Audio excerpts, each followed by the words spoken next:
Well, welcome everyone to Administrator Issues and Updates on December 16th, 2025. County Administrator Gary Schmidt, would you please call the roll? Yes, thank you, Chair Roberts. Commissioner West may be joining online later this morning, but he is not online currently. Roll call, Commissioner Savas. Present. Commissioner Helm. Here. Commissioner Schrader. Here. Chair Roberts. Here.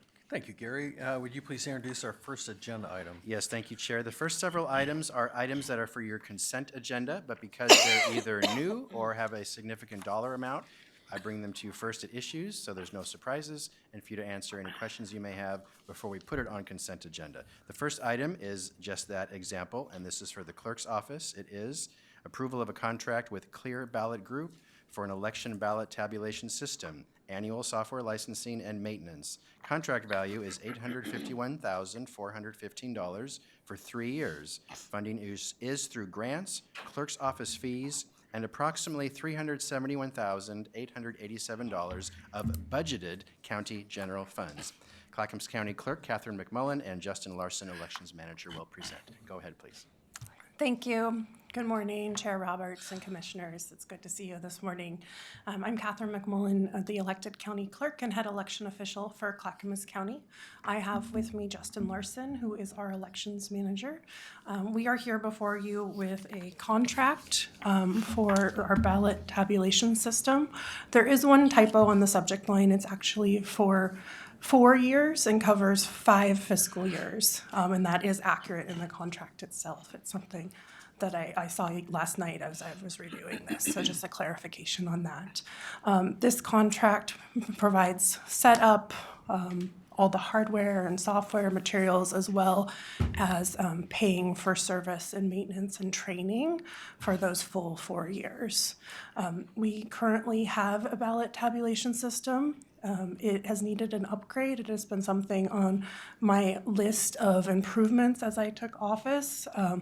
Whenever you think about election processing, this is one of the last steps in that process. It's when the ballots have been removed from the ballot return envelopes and they are being scanned and then tabulated.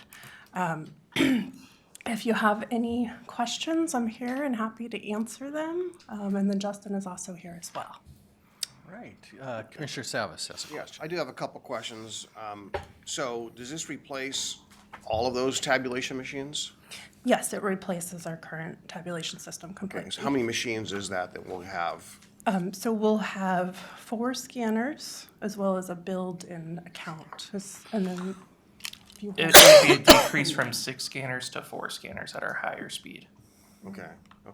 So do you gain capacity in the end? Yes. Okay, to like what percentage of capacity, residual capacity is there? I'm not sure. The vendor that we're going with serves larger jurisdictions like ourselves. And so we would be in line with the other large jurisdictions here in Oregon. I believe 14 of 36 counties use the vendor that we're going with now. Okay, just knowing we're a growing county, and when I came here, you know, the population's increased quite a bit over the last 15 years, and want to make sure that if we're making this investment that we have adequate capacity to cover. I mean, how long do we think of a life cycle these are going to have, for example? So we expect to stay with them for a long time. Our contract goes through December 31st of 2029, and our expectation is that we would renew that contract at that point. Okay, yeah, if you can get back to me on what the life cycle is expected to be, and then what our growth cycle is, and see if there's enough capacity left over to meet that life cycle. Right? Yeah, we should be more than capable. Okay. Both of the other 2 larger counties in our state use this system as Okay. well. The other question I have is, what was that? So the current machines, I know through the whole national debate about mail-in ballots and how they're counted and all of that, so this is just some things that have been discussed outside, not coming from me, but as a representative, I want to make sure they're covered. The current machines aren't connected to the internet. There's no cable, and I know that. These new machines will not either. No, they will not be connected to the internet either. They are also certified at the state level, just like our current Right. machines. And the current machines have no Wi-Fi and the new machines will have no Wi-Fi. So there's Yes. not a physical connection, nor is there any kind of a broadcast connection to the machine. So, Yeah, that is accurate. okay, all right, thank you. Commissioner Hill. Yeah, just one quick question. How old is our current system? I am not 100% sure.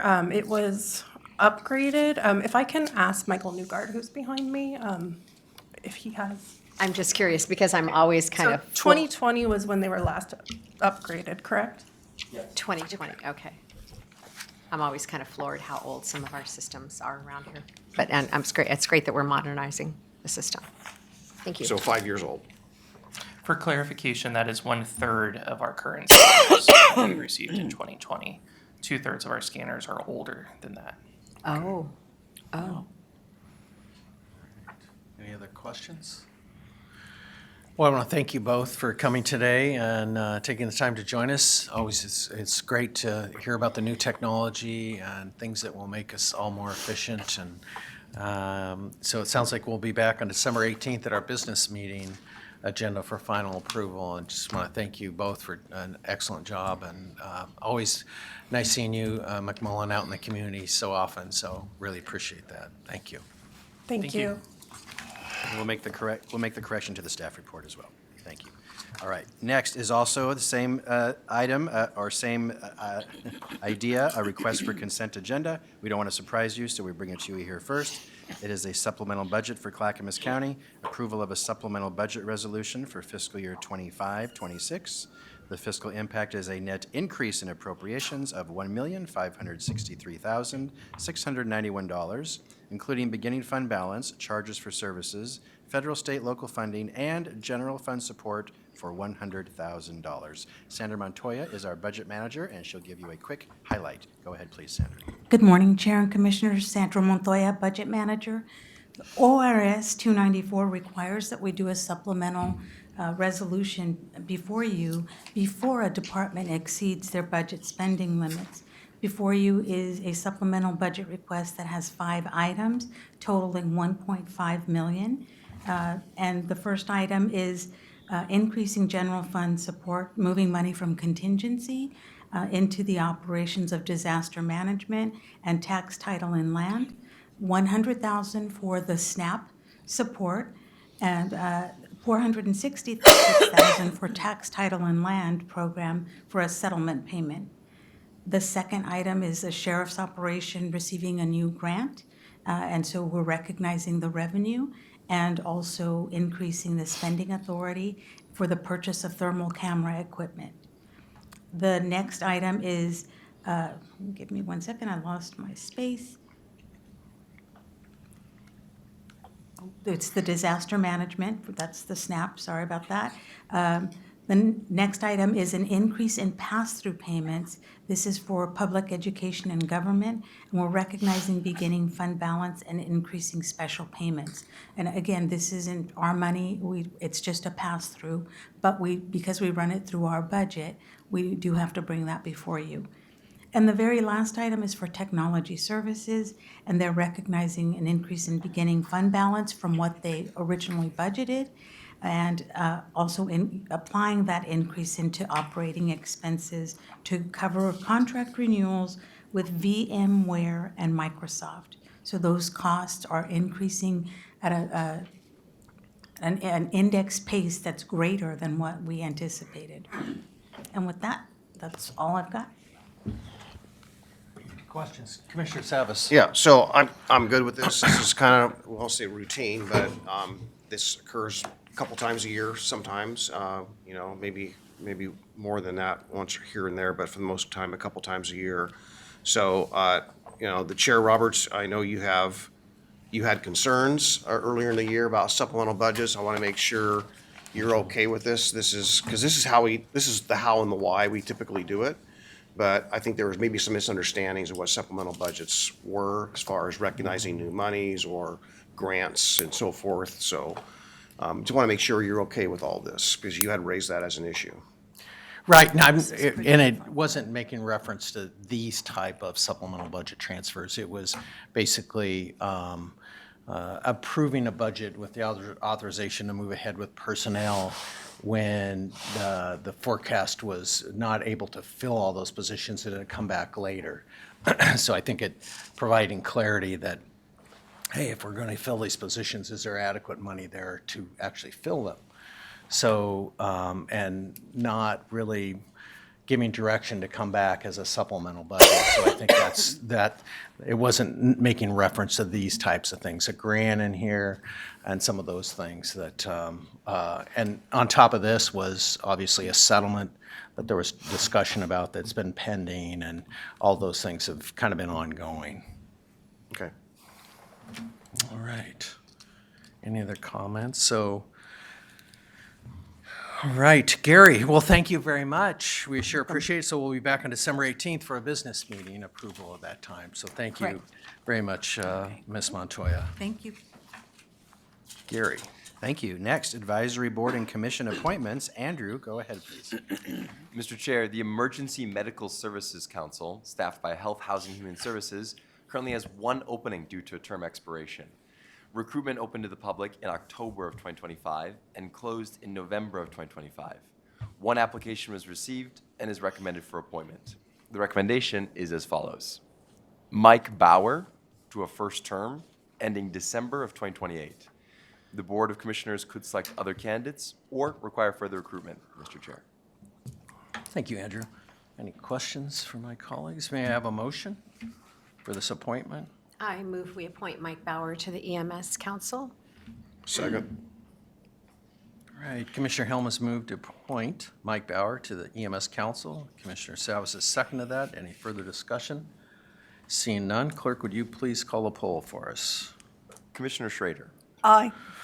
Commissioner Savis, Aye. Commissioner Helm, Aye. Mr. Chair. Aye.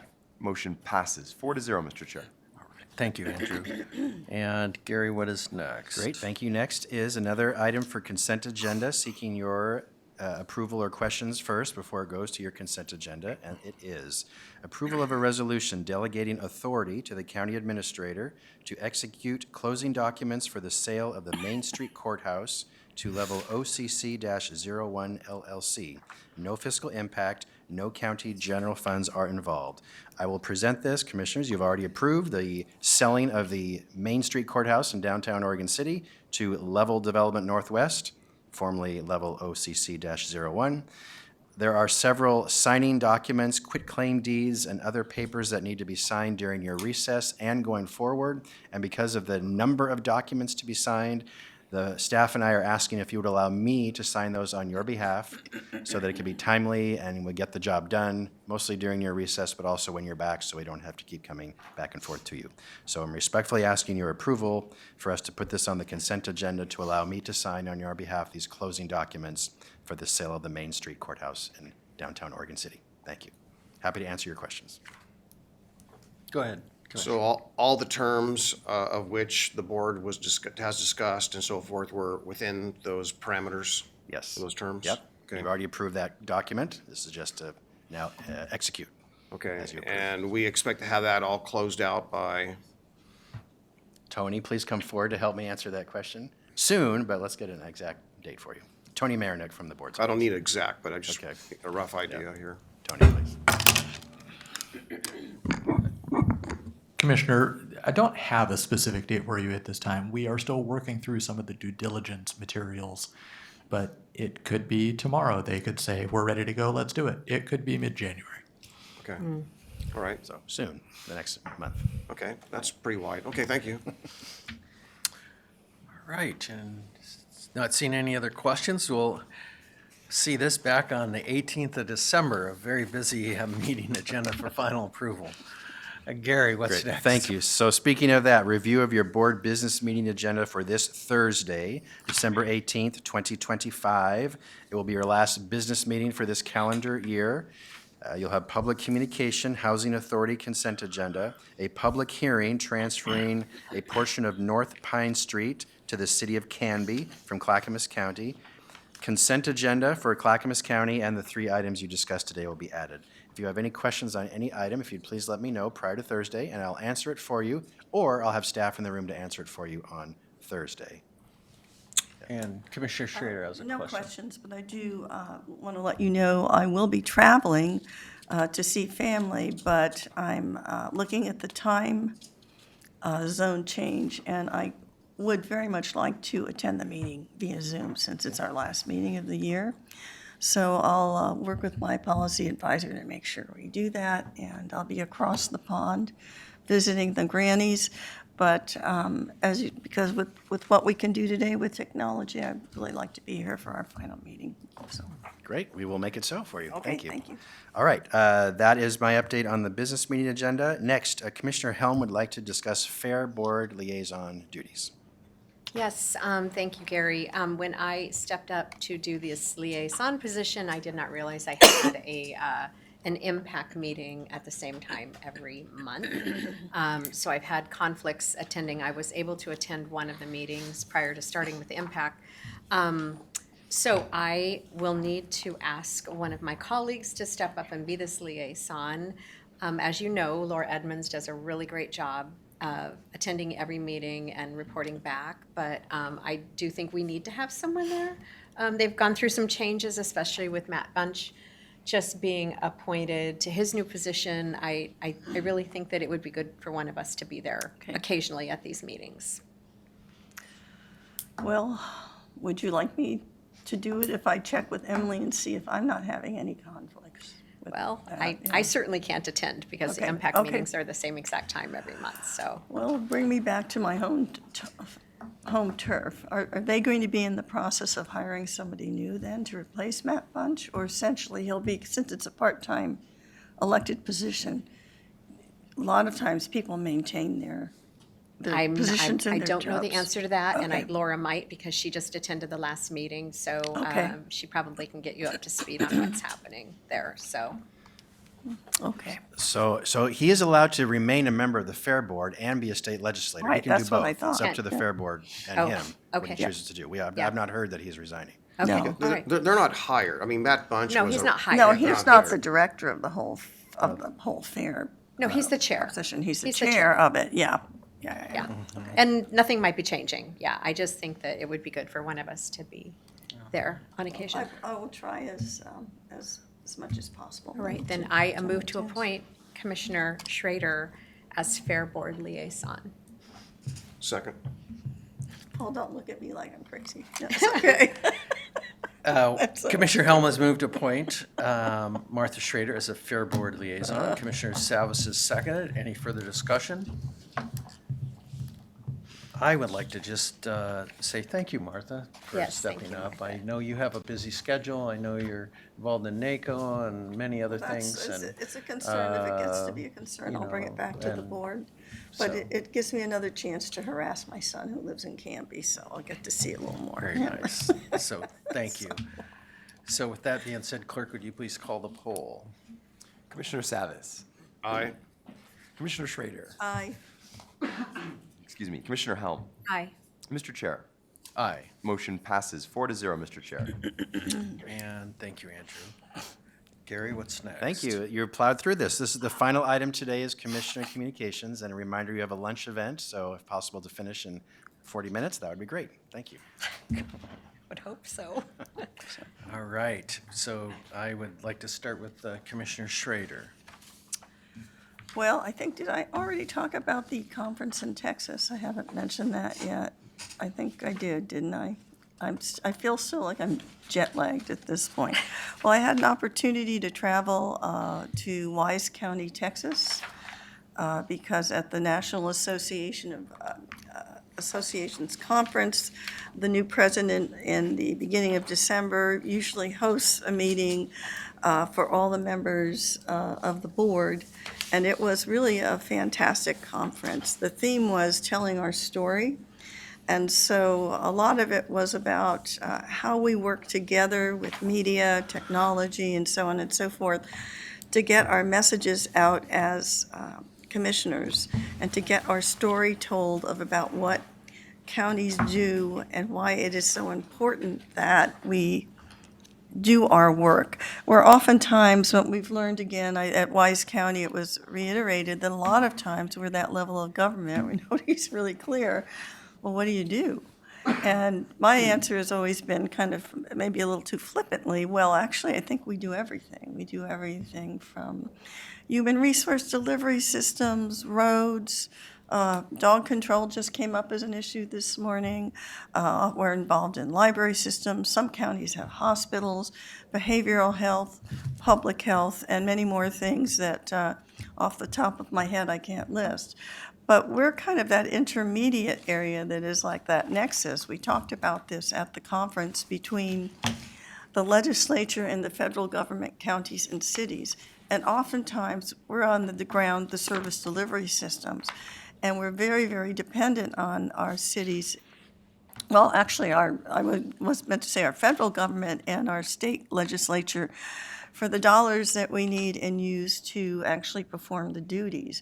And that's one of the reasons I keep telling people it's so important to get involved at the national level with counties, because they have a federal agenda every year, working with folks at the federal level to tell them our story, which is important, and to make sure that the funding levels we have for things like public health, mental health, so on and so forth, roads, transportation, continue flowing to us because we are the implementers.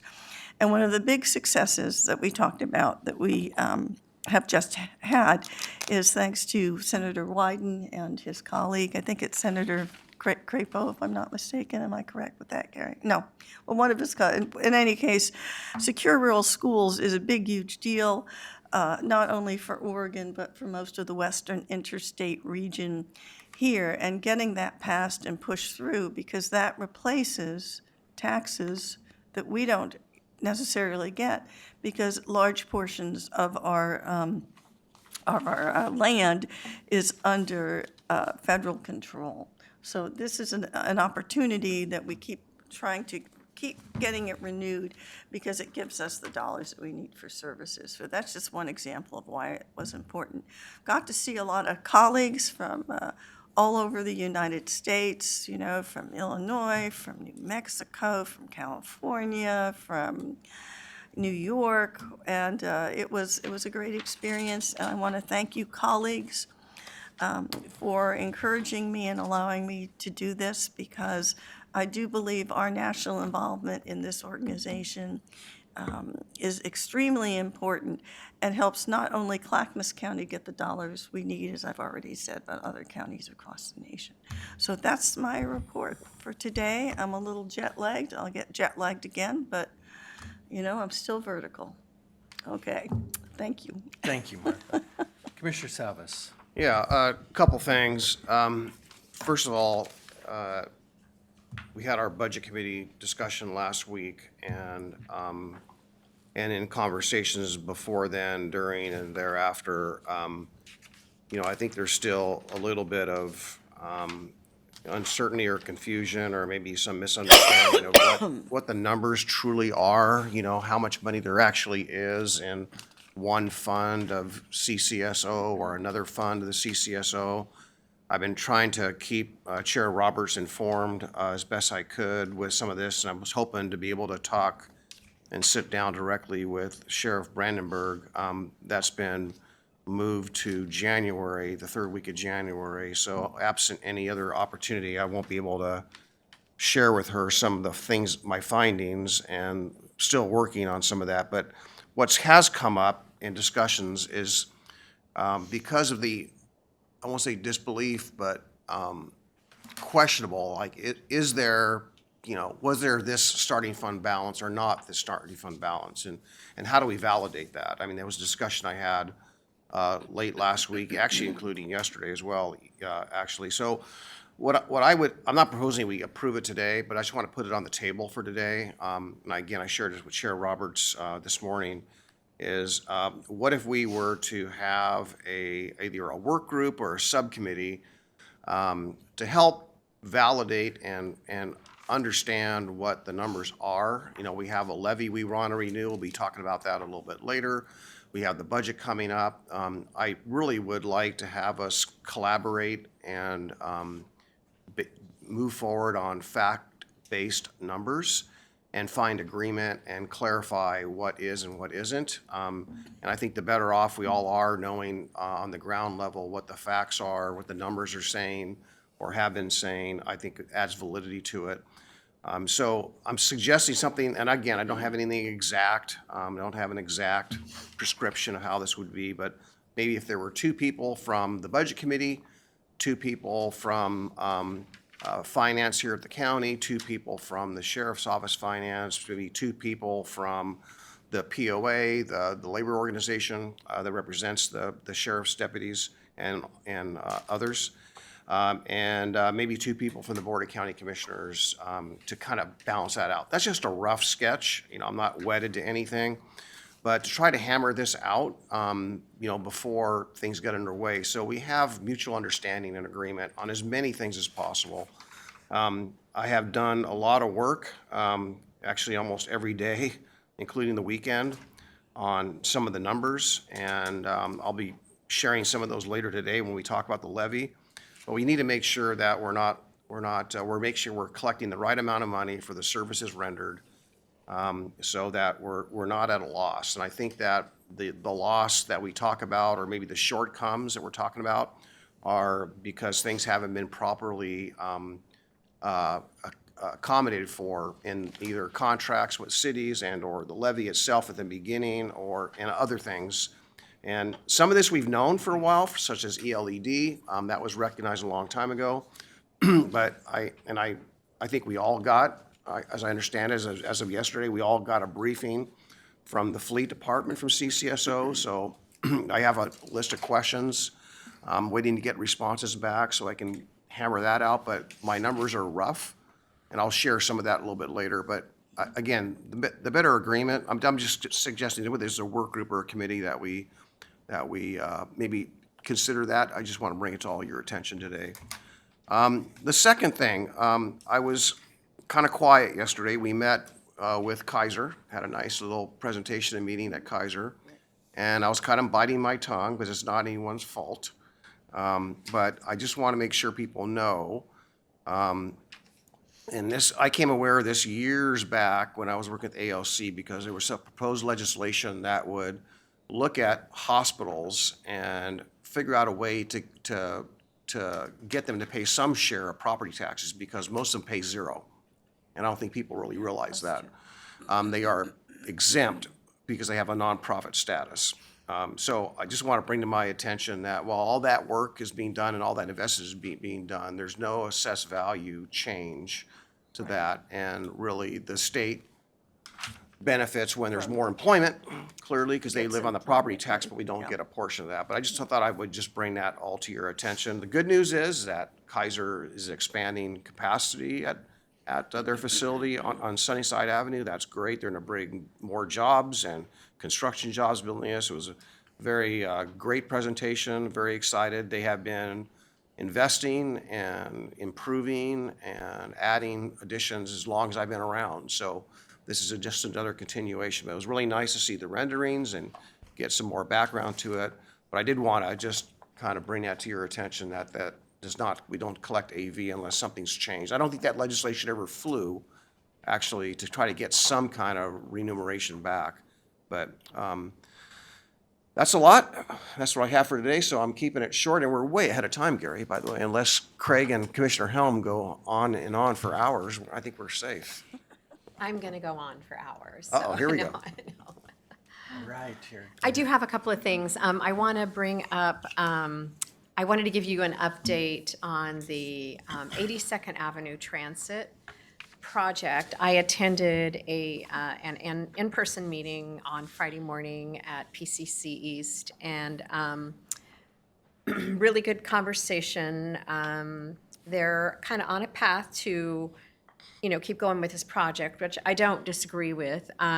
So just because it's going to be used a lot, BAT lanes are business access and transit lanes, that they are, this is what they want to do. There's three different options for this project. One of them is the current project design, which will increase bus transit times by 8 to 10 minutes and They'll have better transit reliability, and they're going to be using zero-emission buses. There would be no lane reallocation on 82nd Avenue. Okay, that's option number one, which is I am totally on board with, because I think an 8 to 10 minutes faster bus trip is great. They'll be improving all of the bus stops. They'll be adding a lot of amenities, and the renderings are very beautiful for that. Some BAT lanes, which is one of the other options, adds, and it's an additional 1 to 2 minutes faster bus trips. Improve transit reliability and improve pedestrian comfort along 3 miles of this 7-mile stretch of 82nd Avenue. It means 1 to 2 minutes slower car trips and then a 15% traffic diversion. So there's trade-offs on some of these. Then the third option, which is BAT lanes all the way up 82nd Avenue, all 7 miles, gains an additional 3 to 4 minute faster bus trips, which to me, the math doesn't work for the millions and millions of dollars to save 3 or 4 minutes. And I was vocal about that. I had some very unhappy people with me on Friday. They're, and that is a 20 to 25% traffic diversion. So that's going to dump it onto either side streets and or 205. Which I do not think can handle it. So ODOT is also involved in this. But I just want to give you an update on where we're at with that. I don't think they're going to be making any more decisions until spring of this next year. They're still doing public engagement. They heard loud and clear from the Chamber of Commerce that is in that area. A lot of businesses signed on to oppose all the BAT lanes. The amount of disruption to businesses is enormous, and they are already undergoing a lot of disruption right now. So anyway, that's just kind of a quick update. I'm still here as the spokesperson for Clackamas County for the budget and project, and I just don't feel that the many millions of dollars more for a 3 to 4 minute savings in bus transit time is worth it. But there's other issues involved. But anyway, that's one thing. The other issue I want to bring up, Mayor Scott Kaiser from Malala was before us a few weeks ago about the pilot project in Malala, which was done and started, I think, in 2022. We've had several meetings on this, and then I was on a Zoom last week with the city manager, Dan Huff, and the mayor and Shannon from H3S. Got a little more information on it. This was fixed in 2024, meaning they were not getting the funds that should have been allocated to the city of Malala the first couple of years. And then when Shannon saw that when she started in 2024, she fixed it, but it didn't retroactively go back and give them the funds that they should have been getting for 22-23 and 23-24. So what I would like to move is to allocate the dollars accrued through the pilot program for those 2 fiscal years. They don't amount to a lot of money at $6,302.36 for the city of Malala and $776.23 for the Malala Fire District. That would make Malala whole. This is what they should have gotten retroactively when this was found and fixed. So my hope is that this board will move to approve this so that we can, it's also, I want to say too, that this pilot project, I think the intentions were good in that, they're trying to create more affordable housing by making some of these things either tax exempt or less taxes. It helps to keep the prices in the apartments lower. But the fact that the city of Malala was left out of the picture when this happened and their city did not get to weigh in, I think is a huge mistake. having served on a city council, if things were happening in my city and I had no say in it, I would be very upset. So that's also, and I think I've said it before, that this project is not going forward. It was a pilot project that stopped. So correct me if I'm saying anything wrong here, Gary, because this was like a flood of information that I was trying to put all the puzzle pieces together. But I just think that in order to like maybe an olive branch to the city of Malala, that, we understand your frustration. This was something, they have now a 17-year contract that they are, bound to, that they will just get a small portion. And those numbers will never increase, because that $25,000 a year is a fixed amount, and they only get 25% of the 25,000. So can't get out of it. It's state statute, and we're stuck, but at least we can go back and fix this part of it and give them the part that they should have gotten early on. So I move to allocate the dollars accrued through the pilot program within the city of Malala for the fiscal year 22-23 and fiscal year 23-24 in the amounts of $6,302.36 for the city of Malala and $776.23 for the Malala Fire District, respectively. I'm going to second that for sake of discussion, but I might ask for a friendly amendment. I see your little comment. Oh, yes. Make sure I get it Yes, correctly yes, on the exactly. No, amounts, I if you see. don't mind. Yeah. So, Oh, 1 second, Paul. Commissioner Helm has moved to allocate the dollars accrued through the pilot program within the city of Malala for fiscal year 22-23 And 23-24. and 23-24 in the amount of $6,302.36 for the city of Malala and $776.23 for the Malala Fire District, respectfully. And Commissioner Savas has seconded that, and I'll open it up for further discussion. yeah, I'm not adverse to this. I know that I've also sat with staff, and, we didn't get down into pennies and cents, nor was I aware that they weren't compensated for that period of time. I thought it was going to be retroactive, but no one told me that. I just assumed that. That said, I am more concerned about the language, make sure we get an agreement that this is not perceived incorrectly in the future as, a means in which we're going to backfill other programs. But because there's an error here made, I'm open to this because of the error. So, I think there ought to be an agreement signed by the city and the county for this one-time adjustment. So all I ask is that Gary suggested the language, maybe a change, a tweak, that we direct staff to come back with an agreement that meets those parameters that Commissioner Helm just outlined. Intergovernmental agreement is common between governments, and anything over 5,000 comes to the board for approval. So we could certainly work on that. Okay? So my friendly amendment would be to direct staff to come back with an agreement and then add that language. And for a one-time payment. right? One time, and then cite the error, Yeah. just again, Yeah. cite, that the agreement cites the error that was made.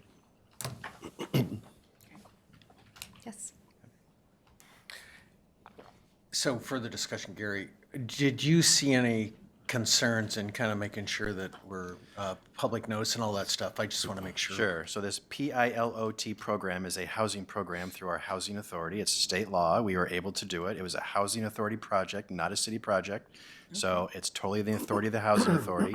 In hindsight, yes, we should have looped in the city as a courtesy to let them know it was happening, which we did not. So I own that. I apologize on behalf of our staff, but we did not need the city's approval. I want to be clear about that. No. It's a housing authority that the Board of Commissioners, as a housing authority board, approved 4 years ago. So all that was the process. Staff has agreed not to use PILOT going forward. So it's not moved. It's not being used going forward. It still does exist for this Malala project. It's not ending this project in the Malala. That ship has sailed. But it is true, as Commissioner Helm has said, there was a tax miscalculation for 2 fiscal years where the city of Malala and the fire district of Malala did not get their appropriate compensation. And that's all I think you're asking for, is to correct those 2 fiscal years, which is what we're doing. But there's still, the PILOT still exists. It does. It's still going forward. You're Only not for doing this phase for anyone else. Yes, One only for time phase 1, not for phase 2. I also Right. want to make that clear too. Right. And then my question for you, Gary, is Do we need to have that in the motion, directing staff to do an intergovernmental agreement, or is that just something you would do? If you would add that, if you don't mind amending that motion, please. Okay, so if you might amend that to the motion. Okay. Do you want me to reread it or Yeah, just? probably reread Yeah, the I whole move thing. to allocate the dollars accrued through the pilot program within the city of Malala for fiscal year 22-23 and 23-24 in the amounts of $6,302.36 for the city of Malala and $776.23 for the Malala Fire District respectively, and direct staff to draft an intergovernmental agreement to, for a one-time payment to fix a wrong. How's that? Basically, to formalize this through an intergovernmental agreement. I Yes, think. thank you, Maybe that. addition. All right, so I'll borrow that back from Okay. you. We're going to get this correct. Yes, So Commissioner Helmut's moved to allocate the dollars accrued through the pilot program within the city of Malala for fiscal year 22-23 and fiscal year 23-24 in the amount of $6,302.36 for the city of Malala and $776.23 for Malala Fire District respectively, and to direct staff to complete an intergovernmental agreement and to make a To formalize. formalize a one-time payment. yes. And is there a second? Second. And Commissioner Savas has seconded that. Is there any further discussion? Related, but after the vote. I have Okay. one other thing I want to add. Thank you. Andrew, would you call a poll? Commissioner Savas, Aye. Commissioner Helm, Aye. Commissioner Schrader, Aye. Mr. Chair. Aye. Motion passes 4-0, Mr. Chair. Thank you. And Commissioner Savas? So I'm going to, And then can I do one more thing? Oh. As my Commissioner of Communications, or is it related to it's this? kind of related to Okay, this, go but it's ahead. a simple Okay, one. I'm okay. just going to ask that maybe Gary, you could prepare and bring back to us, I'm going to call it the rolling red list of all the, we're in the red, right? And we don't know where this $7,000 is going to come from yet, right? But I know that we've got expenditures, so we past the precipice, we're falling into the red. We got to make up for that, but I just need to have a rolling list so we know where we are, and not just the number, but the numbers with a description of what those overtures or authorizations or expenditures were. Thank you. Yes, working on that. Thank you. And back then to my only last comment was about the Kaiser Permanente meeting yesterday with the executives, which was very enlightening, and it's very exciting. Their project is absolutely fascinating.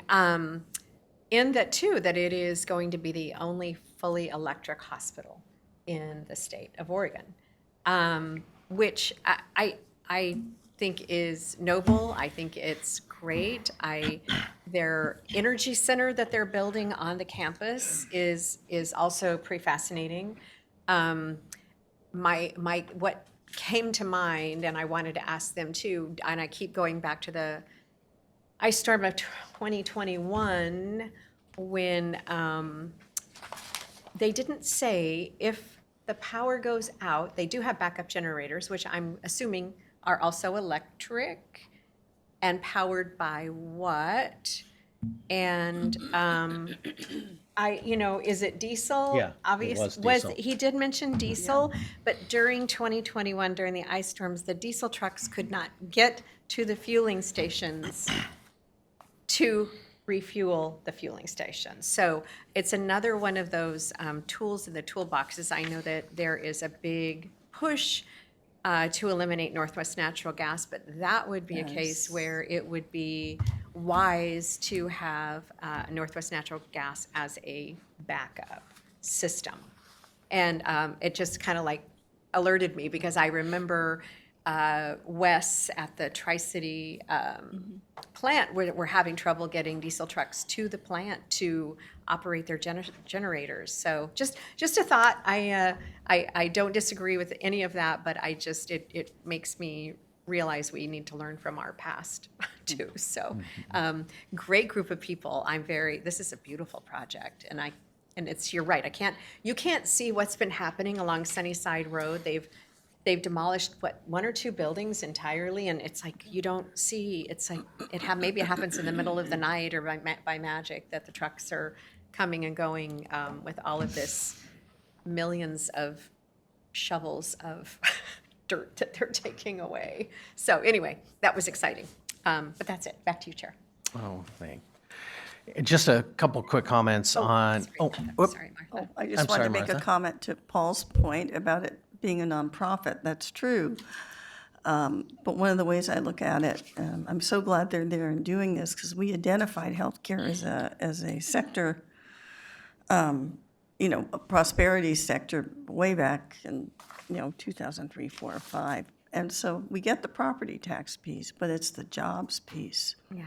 that makes a big difference. And so, and those jobs are high paying, they're in short supply, people, they're quickly hired, but it brings back wealth in a different way to us other than taxes, because people are going to be spending their money, all up and down the chain of businesses that we have here. So in that sense, we may be foregoing, how I always thought about it, we may be foregoing the property tax piece, but we're also generating wealth and jobs that hopefully stays in this county. So it's kind of I'd like to think, I haven't seen the numbers, maybe I should get you to crunch the numbers, but I think there may be a balance there that's pretty important to remember. Well, the point of that legislation years back was, Yeah. I think it was Washington County that brought that forward, actually, Yeah. but I'm not sure.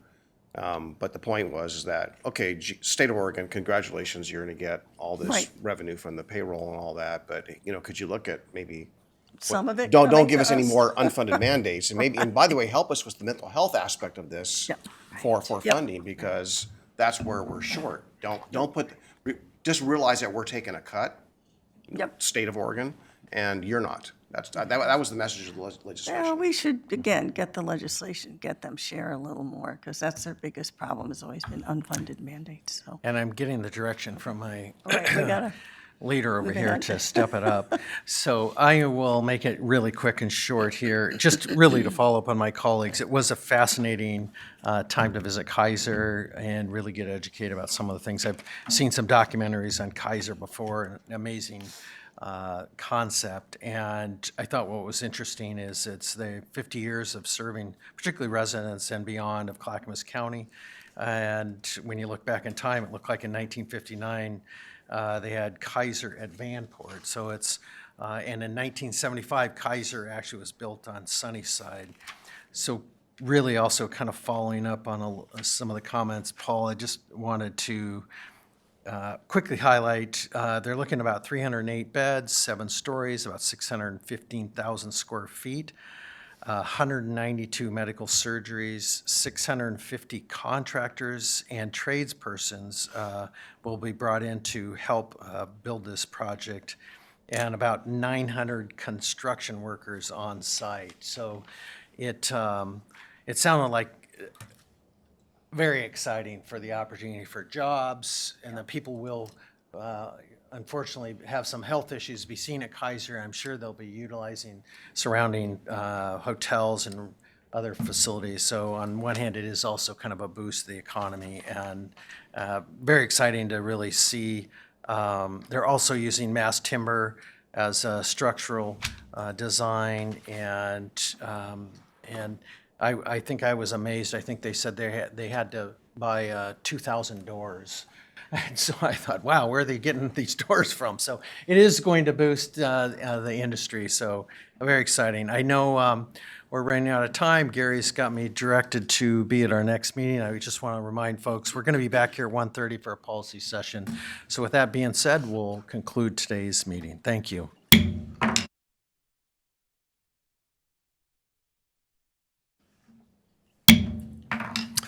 All right, welcome back, everyone, to this afternoon session, Clackamas County Board of County Commissioners, December 16th, 2025. County Administrator Gary Schmidt, would you please call the roll? Yes, thank you, Chair. Commissioner West is out of the office today. Roll call, Commissioner Schrader. here. Commissioner Helm. Here. Commissioner Savas. Present. Chair Roberts. Here. Thank you, Gary. Now, would you do us a favor and introduce the first policy session we got Thank you, Chair. today? The first session today is Public Safety Levy, poll results.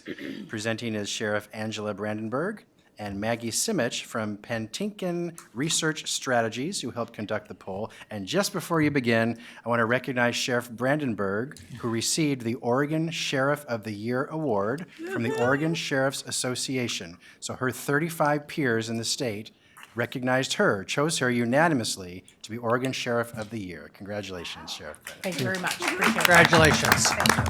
Thank you, With that, Gary. over to you, Sheriff, please.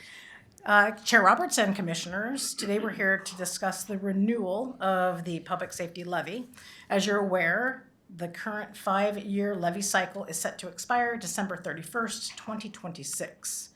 Since 2006, thanks to the generosity of voters, the Public Safety Levy has provided funding for essential law enforcement services that are not supported by the county's general fund.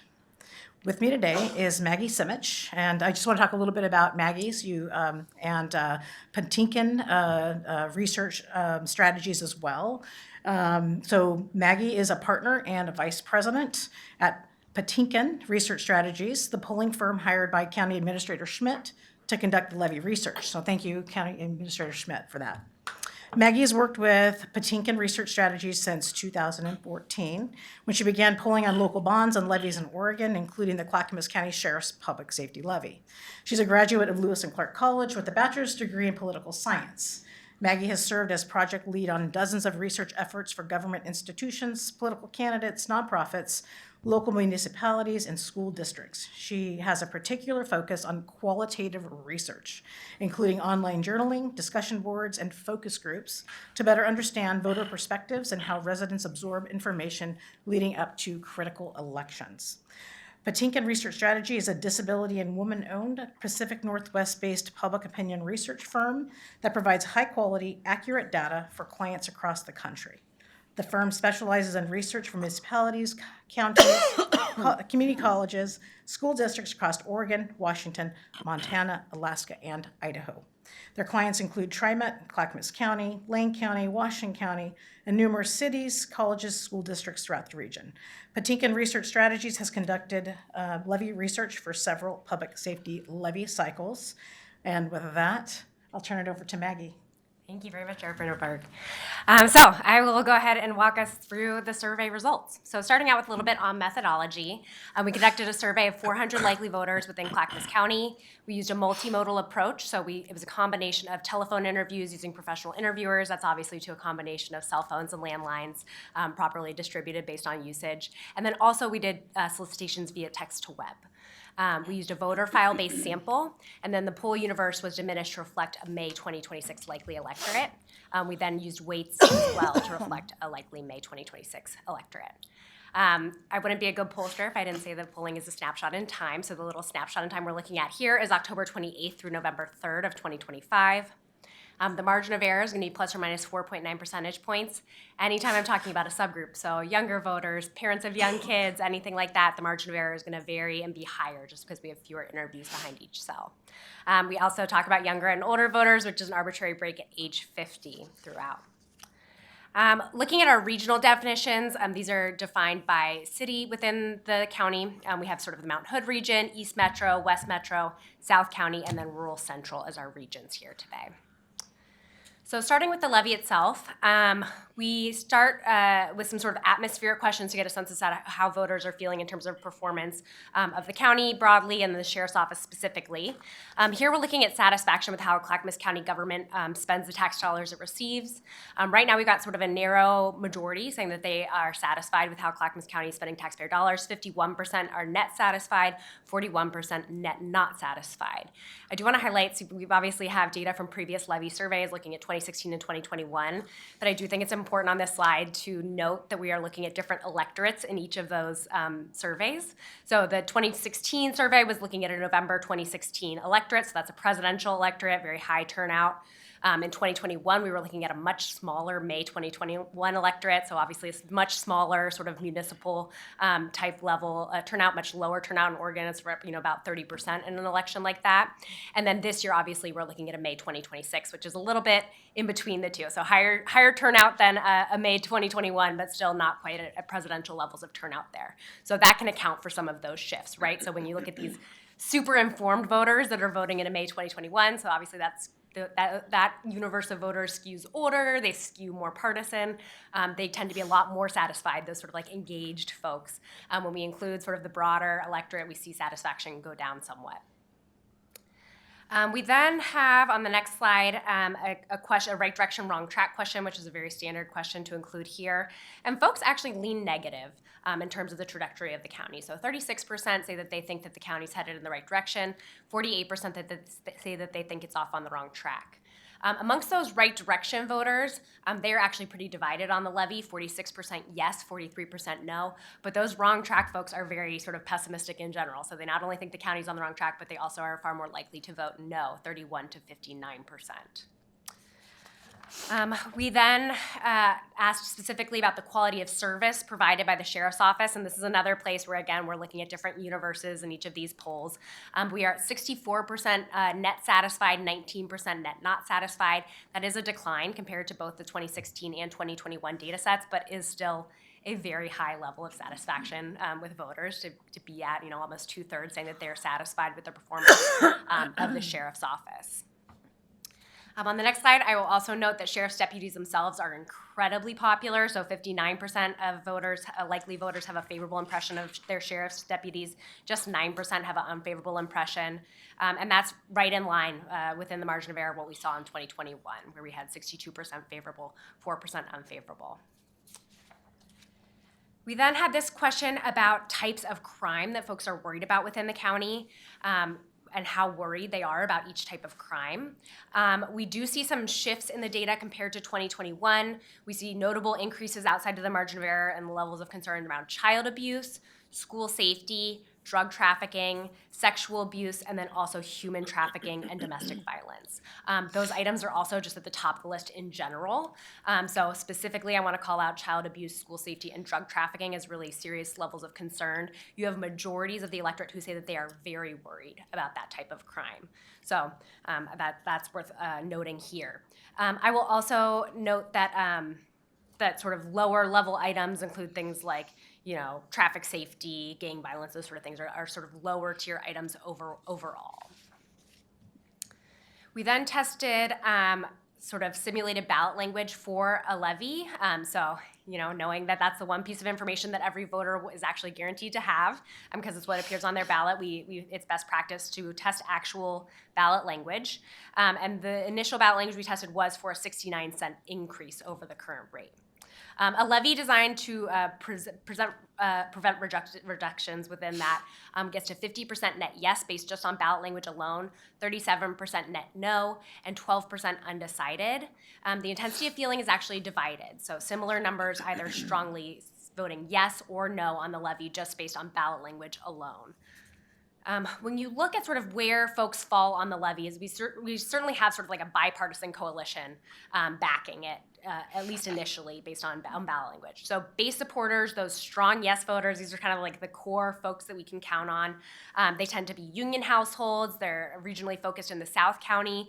They include Republican men, young independents, Democratic men, independent men, and older Republicans.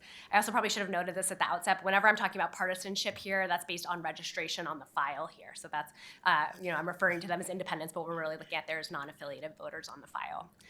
Soft supporters include parents with children under age 18 at home, renters, again, folks there in the South County, Democrats sort of in general, 40-somethings, and Republican men.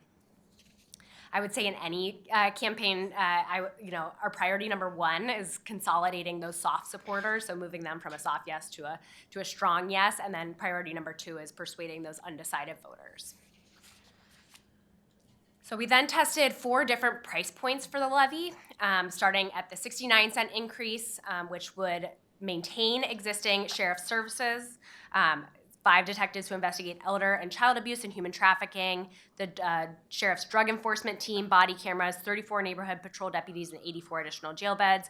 And it would also fund a specialized crime reduction team of 11 deputies and provide additional funding to replace the sheriff's aging fleet of patrol cars. And then we give the cost to voters. The way that this exercise is designed, we start at the largest price point. We say exactly what voters are buying at that price point, and then we gradually work our way down to see sort of at what price point we get the highest level of support. So we also tested a 61-cent increase, a 55-cent increase, and then a renewal. On the next slide, you'll see that actually the highest increase levy is the most popular overall based on that price sensitivity test. So the 69-cent increase gets to 55% yes, 35% no, once we sort of explain in English what it's funding. So even, I do want to highlight, that's even a shift from the ballot language that we tested initially to that sort of like plain language explanation of exactly how many officers and what precise teams it would be funding.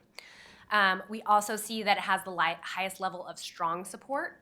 So you can see at the lower levels, we see, just high teens saying that they would vote yes strongly at each of those price points. But at the 69-cent increase, we actually get to 31% yes strongly. On the next slide, we're going to look sort of where those shifts are happening. So between where we ask ballot language and then sort of the in English summary of exactly what's funded at the 69-cent level, we gain the most ground amongst voters with a high school degree or less, voters under age 50, women, Democrats, and then Republican women.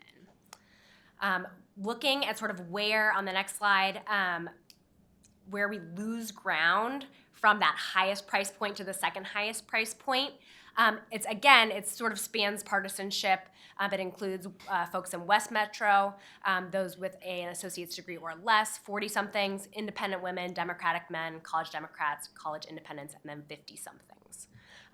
So that's where we sort of start to lose ground, is amongst these sort of like many bipartisan groups, particularly independent and Democratic leaning as well.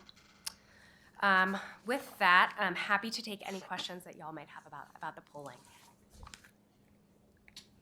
Well, thanks for your presentation. Some of these questions I'm asking probably will be, we got been in an elected position since 2000 and been involved in different measures since the 90s. So I've been at it a long time, seen lots of polls and everything else. So the first one that really strikes me, you already spoke to it a little bit. I want to clarify, so back up. I'm going to back up. You said twice now it's a 69-cent increase. This one particular one is actually an increase up to 69 cents, correct? Correct. Sorry, Okay. that was my colloquial naming of it, not anything that participants heard. Yes. Right. An increase of a 69-cent rate. Yeah, Yes. it's up to 60, yeah. Up to So 69 I want to cents, clarify, correct. that's what you meant versus what you said. Thank you for that. But I am struck, and you mentioned, I am struck that the higher number got the most support. I was like, you never see that, right? Right. So I think that's kind of fascinating. And the other one I am curious about, the first polling I saw was in 2001 or 2011 for the levy. Okay, so I'll go back that far. And I remember Craig was a sheriff at the time, and we were advised, or the advice was from the pollster, or the political advisor was, don't ask for more, it's not going to pass, even though the polling looked like it'd be favorable, like this, right? And, my concern, which is not your concern, but my concern then was, please validate that we can actually deliver what's promised for the cents asked. So when I posed that question, the pollster said, this is the amount that the voters will tolerate, and ain't asking anything more. So it was never a reconciliation between the services promised mathematically to the amount. That's not the pollster's problem, right? That's our responsibility this time. But the point of the matter is that they gave us like about a 53% chance of passing, and it passed by over 73%. So there's the reality check of polling, and I don't recall, honestly, what time of the year that was, but I am struck that the dates you did the poll, which is after the property tax statement comes out, and I look at some of these numbers and the demographics, and I'm trying to read into that how many of these people actually saw or know what a property tax statement is, right? And so my question is that does it give us an accurate picture to poll right after property tax and before an election when it's there's really that mathematical question, and also knowing the economic times that we're currently in, would the poll look different 2 months from now if we asked did the same exact poll? That's a wonderful question. And the answer is, polling is absolutely a snapshot in time. So we are looking at right now in these current economic circumstances, you're right after property tax bills go out, exactly how ballot language is performing right at this moment. So when you talk about the gap between when you poll and then the final election results, a lot happens in between that time, right? It can be broader economic factors. It can be a really robust education effort that happens between the time the polling happens and between election day. So certainly something that we would expect. This is by no means me saying that if you put this on the ballot, this is exactly the number that you're going to get right now. Right. I would be a bad pollster if I said that that's what we're doing here is, a crystal ball. I think that the theory of the case on sort of when polling is best or worse, I mean, it's really unfortunate, the timing of elections, frankly. You either are right after property tax statements come out or right after tax season is filed in terms of when folks are voting. So we're looking at a May 2026 electorate. Everyone will have just done their taxes. Also not a great environment. I don't know that there's not a really developed thinking as to sort of which is preferable. But I think that it's right. If we did this exact poll 2 months from now, I wouldn't necessarily expect identical numbers, right? Factors change, whether that's, how much folks are paying for groceries or, that they've heard more about the needs in terms of law enforcement in the community or something else altogether, right? We're just looking at sort of where it is right now and then trying to give you the best guidance based on that. Right. And one other thing before I yield back here, and that is that, my experience is more Clackamas County founded. I remember one time in 2009 at another hat I was wearing, an elected position, we had something on the ballot that was a $44 million bond measure on 13,000 households. The polling came back 33% yes, and pretty dire. And we used DHM at the time. And I remember talking to them and saying, well, there's no chance in hell you'll ever pass this. With recession, 2000, right? It was tough times. But I just took that message as, we have a lot of work to do, right? We have a lot of messaging to do. We have a lot of work to do. I think we can get there. We passed it by 85%. So the disparity between 32% yes to 85% yes was maybe a testament to maybe the hard work we did, but it leads me to this question a little bit is that when we polled, right, and then when we actually put it on the ballot. So my experience is, and I just like to know your experience level too, that money measures like this for something more localized, right, is it better in May, easier in May, or easier in November?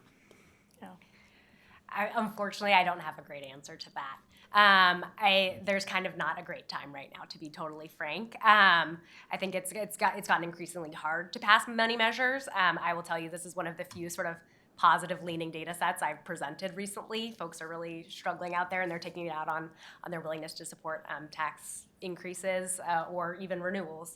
But it's a double-sided coin. You're gonna have slightly higher turnout in November. It's also gonna be a lot noisier of an environment to communicate. There's gonna be just like a lot more happening. Things are gonna be very federalized. It's a little complicated, right, to get folks' attention in a November. Whereas in a May, it's a slightly older leaning electorate, comparatively a little bit more partisan in a primary electorate as compared to a November. So unfortunately, it's kind of, you gotta sort of take your pick as to which you prefer. I don't think that there's a conventional wisdom as to one is definitely better than the other. Okay. Chair, I have some other stuff I want to talk about, but for now I'll yield back. All right, Martha, go ahead. Yeah, historically, and I should remember this, but my mind isn't like Paul's. He remembers absolutely everything, which is great to have somebody on board like that. Have we traditionally done this in May or November? And have we compared when we've done it and then what the turnouts were and what, I can say just based on the polling that the 2016 was a November, so All that's a right. November presidential, and then 2021 was a May. But to be honest, a May 2021 and a November 2021 are essentially the same composition of an electorate, right, for an off year. And then obviously now we're looking at May. right, so we did one, you're saying, in a presidential and one in not, and it passed in both, Correct. whether it was May or, okay. Thank you. I just was curious about that. Okay. Got a couple questions. I believe this, that nationally what's going on in our country is really having a big local impact. I think that we're seeing SNAP funding, a lot of other funding issues, Medicaid, Medicare, potential changes, and the financial impact. And so one of my questions is, I think people are going to see the true impact perhaps in January, February. So my question would be, would it be prudent to perhaps do a secondary poll, maybe February or something? I mean, earlier, not right up near the end, but sometime in between there. I mean, what's your thoughts on that? And if so, when would you recommend? Yeah, it's not uncommon to do sort of a track a little bit closer to see how things are doing, especially if you're expecting, things to change at sort of a broader level. The timing of that, whether it's sort of right before it's being put on the ballot, a little later, is sort of, I think the question is sort of what action would be taken as a result of that information, when we'd recommend doing that. The second question I had was kind of looking back at the last election. I believe it was Sandy, Fire, failed. I believe there was some other ones. I mean, some barely passed in our county that I think they anticipate some school ones squeaked by. So do you by chance look at some of that data too, even though it's separate from your poll? I'm just kind of curious if that gives you any indicators of kind of that concerns about financial increases out there. Oh, absolutely. And we did some of that polling within the county. I mean, I'll just tell you, for example, you had, Lake Oswego School District on the ballot with a bond. You had Westland Wilsonville on the ballot with a bond. You had Oregon Trail out there with a bond. Oregon Trail failed pretty significantly. Lake Oswego passed pretty dramatically. Yes, they had really great numbers, but they also ran a really robust campaign. They had a really concerted public effort and then education campaign, and then they also had a pretty active PAC that was engaged on the bond. Weston Wilsonville was very close. Yeah. It squeaked by, and that was a bond renewal. That was not an increased rate. So I think that does sort of speak to the broader economic climate when you have sort of a narrow passage of a bond renewal in quite an affluent community like that really values its schools. And then one last question. I think I'll turn it over to Paul. I think or Diana Helm had another question. Can you just flip back to the slide where it showed the percentages and the yes and no? So it showed like 69%, and then it showed 55% yes, 35% no. I just didn't get the last kind of written down here. Yeah, this.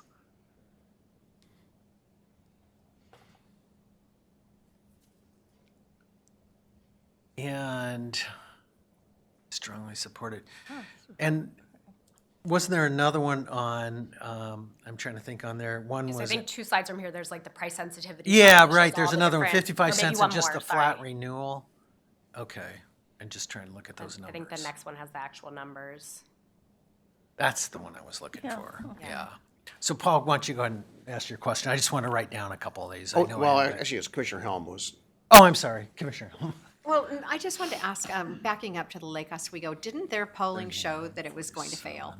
And then it passed overwhelmingly. When you brought up the Lake Oswego school, I had heard that it was, their polling showed that it was not going to pass, and they did do a robust campaign, and then it did pass. So that's something that I thought I had talked to the mayor about, but anyway. Yeah, I apologize. I don't have that data set handy. Yeah. It definitely showed a challenging environment, but I will note, we polled fairly early in that campaign, and there were lots of early polls that happened, and then there was a pretty robust communication effort. So yes.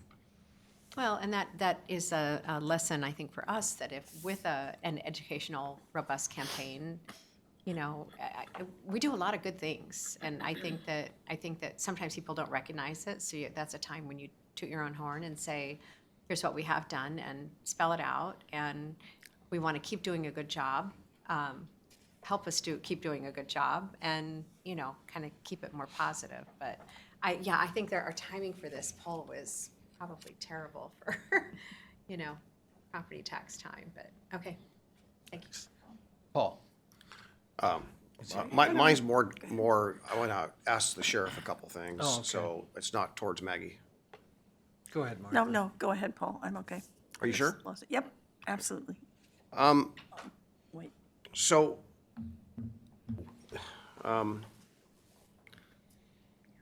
over the years, and I think it really, for me, it came out really early on because I knew some of the members of the budget committee back in in 2011, 2010, before I actually got elected. And so I had some pretty good insights of the challenges. And then ELED was this example is, can we really, are the funds collected on that fixed tax rate adequate to pay for ELED? And I think that we never really knew, and the Budget Committee was frustrated at the time, well, way back, was frustrated at the time because we weren't able to get the numbers in a clean way to ascertain that. And you know, one of those folks became a very good friend of mine. And so we had a lot of conversations offline trying to figure out how do we manage all these different things going on. And bright guy. So going forward and knowing the budget challenge we've had and the discussions we had annually with the Budget Committee, and trying to get some really clean numbers and conversations I had, and I want to thank you, Sheriff, when I had that opportunity during COVID in 2020 to talk with then Under Sheriff Morrison and Nancy Artman. They spent 2-3 hours with me in a Zoom meeting going over the financials. And I was asking questions that really got down into the weeds, really quite a bit. And they had all their stuff there. They were able to access all the financial numbers. And it became apparent to me that some of the overhead of the sheriff's office, not allocated costs, but county allocated costs, but some of the numbers were not baked in at all, right? They weren't really represented. So I know that conversations since that time have stirred up, and I kind of raised this, I think you've heard me say this before, is that, you know, how do we get really good actual numbers to make sure that we're calculating ELED, right, the city contracts and the levy. So now that the levy's before us, right, I knowing that levy was gonna come before us, I've really been doing a lot of work in the numbers. And I don't have everything because not everything's completely available, but I think I'm getting close. I wanna just say thank you to your staff that have helped. And I wanna also say thank you to our staff, you know, here in the room and others that have helped get some of those numbers. But I feel pretty confident in saying this, is that my observation is, these are rough numbers, that over the period of time of this levy, that we've undercollected. The levy was not adequate to meet the services. The services cost more than the monies we collected. And that delta over the 5 years, it was about a total of around $16-17 million, okay, that we undercollected. Now, I did deduct out of there the allocated cost increase that you mentioned. I did deduct out of there the contract out of that. And we're still about 14 million undercollected. So my concern is not, this is not really the place, as we're talking about the polling, that's why I wanted Martha to go first. But my point is that I feel an obligation to meet the promises in the levy, right? All those things that they polled on, past, present. I want to be able to deliver those services, but if you don't have enough funds to collect to do that, then you're going to have obviously vacant positions and a tough budget thing. So I've kind of think I've gotten to the core of why we have some financial pressures, and I think that includes the city contracts. Now, things have improved since 2020. I want to just acknowledge that Patrick, who I've talked to, others doing great work. I think we're getting closer and closer all the time. But I just want to say that I want to make sure that whatever we're testing here in the promise, that they're accurate numbers. Like if we're testing 69 cents and we're promising this, I want to make sure 69 cents actually covers that, right? It's adequate to meet that. And that's, Maggie, that's not, that's not your wheelhouse, right? That's ours collectively to work on. So I just want to make the commitment, Sheriff, that I want to work as constructively, collaboratively as possible to make sure, because we care about safety. I don't care if it's within the city that we're providing services for or it's in unincorporated, but we all win if we can get adequate funding for all these areas. We can't, ELED is a whole different challenge. We really can't fix that easily, but we can on the city contracts. We can on this. And I also appreciate that update on fleet. I still have more questions I submitted to someone in CCSO, a list of questions that I'll get down, but I didn't calculate in those $14-16 million numbers. I didn't calculate the real cost of fleet because I'm still working on that one too. But I'd love to work with your staff to help refine that and make sure that my numbers match your numbers. And maybe we could put together some people or a committee to kind of find common ground on the numbers, so make sure that we have the base understanding in this collaborative way, that we all feel good in knowing the numbers are as accurate as possible. So I want to, again, that's my personal olive branch to you all in CCSO, and that somehow we find a way to get to where those numbers ought to be. And then my question would be, not for Maggie, but I'm looking at Maggie a little bit. Is it common, Maggie, and I'll ask Sheriff Brandenburg the same question, but Maggie, if you could answer first. When we put a levy out there for 5 years, do you know if those that you've tested calculate in an inflationary rate into that? So that they kind of, in a way, maybe over collecting in the initial years, or they're averaging out, but do you know if that's factored in or not, in your experience? I have no idea. That would be something that the wonderful folks that are Okay. handling your levy would know. That is not my wheelhouse at all. Yeah. Okay. I didn't know maybe if your customers would say, geez, if we calculate inflation, it would be this much, and can we test on both, right? So I didn't know. That's not something I've ever heard of, but Okay. yeah, I don't. Okay. I'm not. Okay. I'm not Thank you. familiar with that. Okay, I might ask. Yeah, it is baked into the projections for the 5 years to cover the services that we're promising the voters. And I agree with you. We should all be comfortable. You're going to have to vote on sending something to, or not, to the voters. And I'm happy to make sure you're comfortable. We've had this conversation offline, so that you're comfortable with that, to make sure you have that information. And I think you're right. We are closer more now than ever to those real costs. And that's the hard work, difficult work that we've done, I think, with our folks in county finance for the last 3 years, for sure. So I think last year it was Sandra Montoya who said, hey, this is the first year that she believed that really we got close to recovering what a deputy costs with everything in there. And so, this is a work in progress, but I am confident in our folks and our county folks that we will have the information and to be able to deliver the services that we're saying that we will deliver in the levy. Okay, thank you.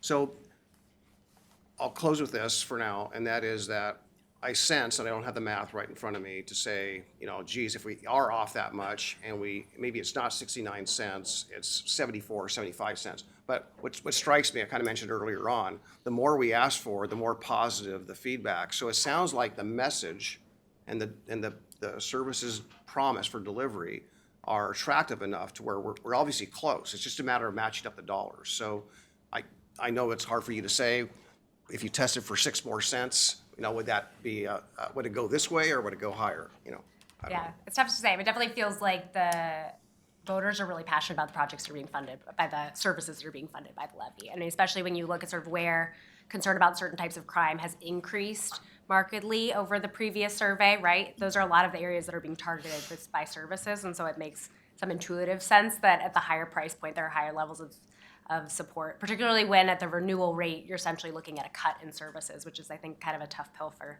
folks to swallow. Okay, thank you. Chair? Martha? Yeah, historically, I don't ever recall the levy not passing. It is always passed. I'm looking at former Sheriff Roberts as well. Well, that's I believe what it has passed each time. Right, and the reason I'm wondering is because I think that we can ask all these questions, but my intuition tells me it's because of the popularity of the deputies and law enforcement keeping order and keeping things safe and secure is a very strong value. I think that this county has. I agree with Paul that matching it up to the right number is important. And I'm wondering if some of the negative stuff we're seeing here isn't just really a result of what I would call as national, angst floating down to local government. Obviously, I'm biased. I think we're the most functional level of government. I think cities and counties, but that's just my personal bias. So what do you think? It's just a lot of some of the negative stuff just because of what's going on out there, but yet here on the ground in this county with the history we've had, we've never lost a public safety levy. And I am particularly happy to know that you're working so closely with our finance department, because I've always said it's just an issue of how you structure budgets.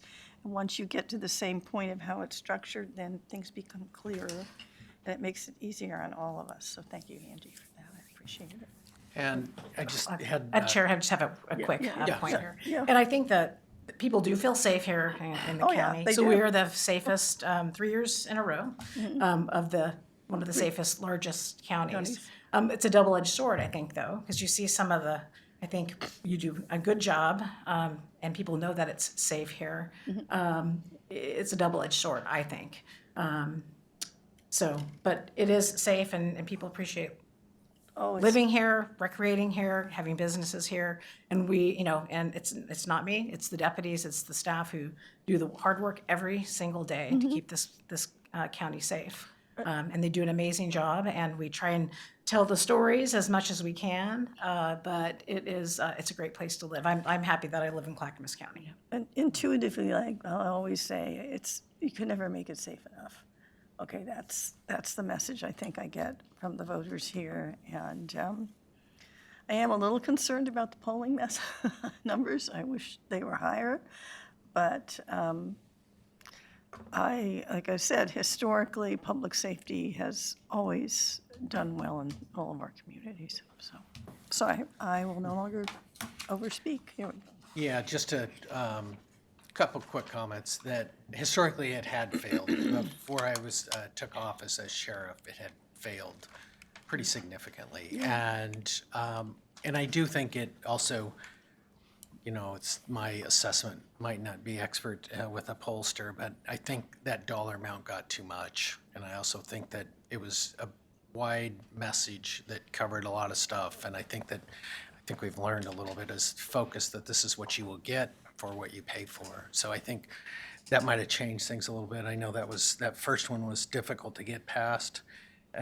What I would like to hear kind of is just your thoughts on the polling, your last polling you did some time ago as compared to this, and maybe where you've seen some changes. And I'm not sure if you're able to talk about that, but I was kind of curious where maybe you saw some changes, whether improved or different in support. Compared to the previous Clackamas County levy survey? Yeah, just kind of curious. I mean, which direction and how that's going? Yeah, so I mean, the main things that we highlighted is that folks were seeing lower levels of satisfaction with county spending, which I do wonder the extent to which that's just like a broader frustration.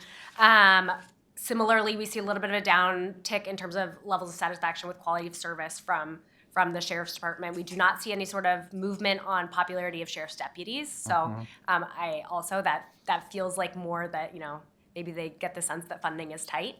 And then we see a little bit of shift in terms of how worried folks are about those various types of crime. We see increased concern about things like, particularly those top tier items, child abuse, drug trafficking, school safety. And then I will say that the ballot language is testing lower than what we saw in the 2021 initial survey. So in 2021, for the 37-cent levy, we were looking at 63% net yes, 23% net no. And then we were seeing a higher intensity of feeling. So 29% of the yes votes were yes strongly, where just 17% of the no votes were no strongly. So we are looking at a little bit of a more challenging dynamic in terms of that initial sort of ballot language test compared to where we were in that 2021 survey. Okay, thank you. Diana. Just on the 69-cent increase, you have listed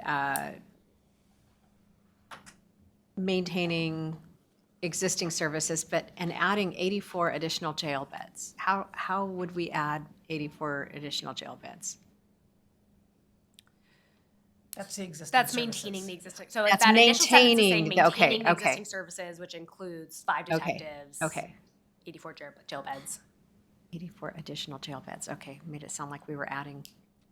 I think that the That we additional didn't there have. is saying that there are jail beds that are not funded specifically by the levy. Okay, The that's- levy allows okay. those Okay. 84 additional jail beds. That's the clarification I Yes. needed. Thank you. Okay. All right. Anything else? Yes, go ahead, Paul. Yeah. Well, getting back to my point earlier on, I think, the numbers that the 69-cent promise there, I'm going to call it a promise, seems to resonate the most, right? Has good support. And it's similar to where we are today with the current levy. So obviously, it is a successful message, right? And if we can deliver those services and live up to that, I think people will support that. So, Sheriff, my question is that, are you inclined,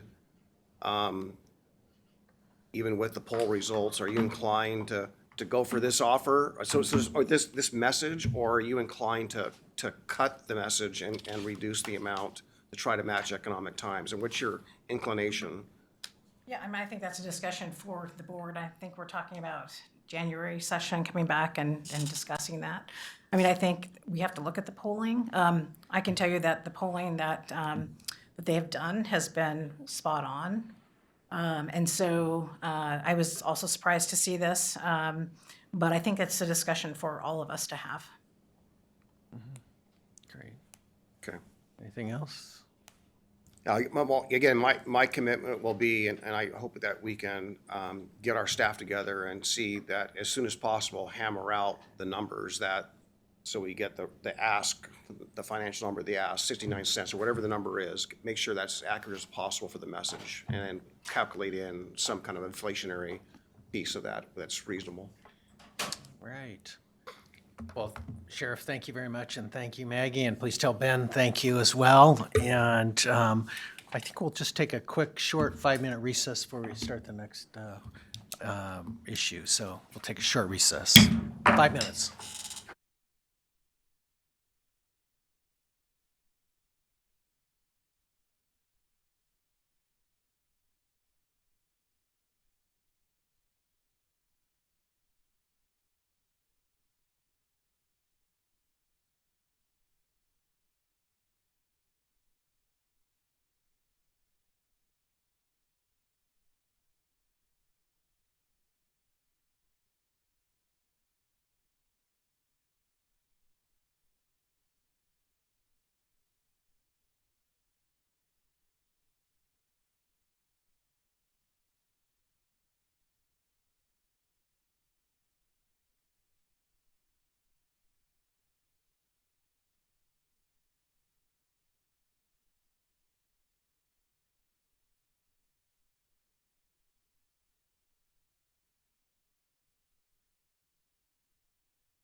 Okay, we'll resume our policy session. Gary, what's next? Thank you. Chair, would you please convene as the Water Environment Services Board of Directors? Oh, thank you. I will now recess as the Board of County Commissioners, convene as the Water Environment Services Board of Directors. Gary. Thank you. Next is Water Environment Services Customer Service Assistance Program Proposal. Presenting is Greg Geist, Director of Water Environment Services, and Aaron Blue, Finance Manager. Please come forward.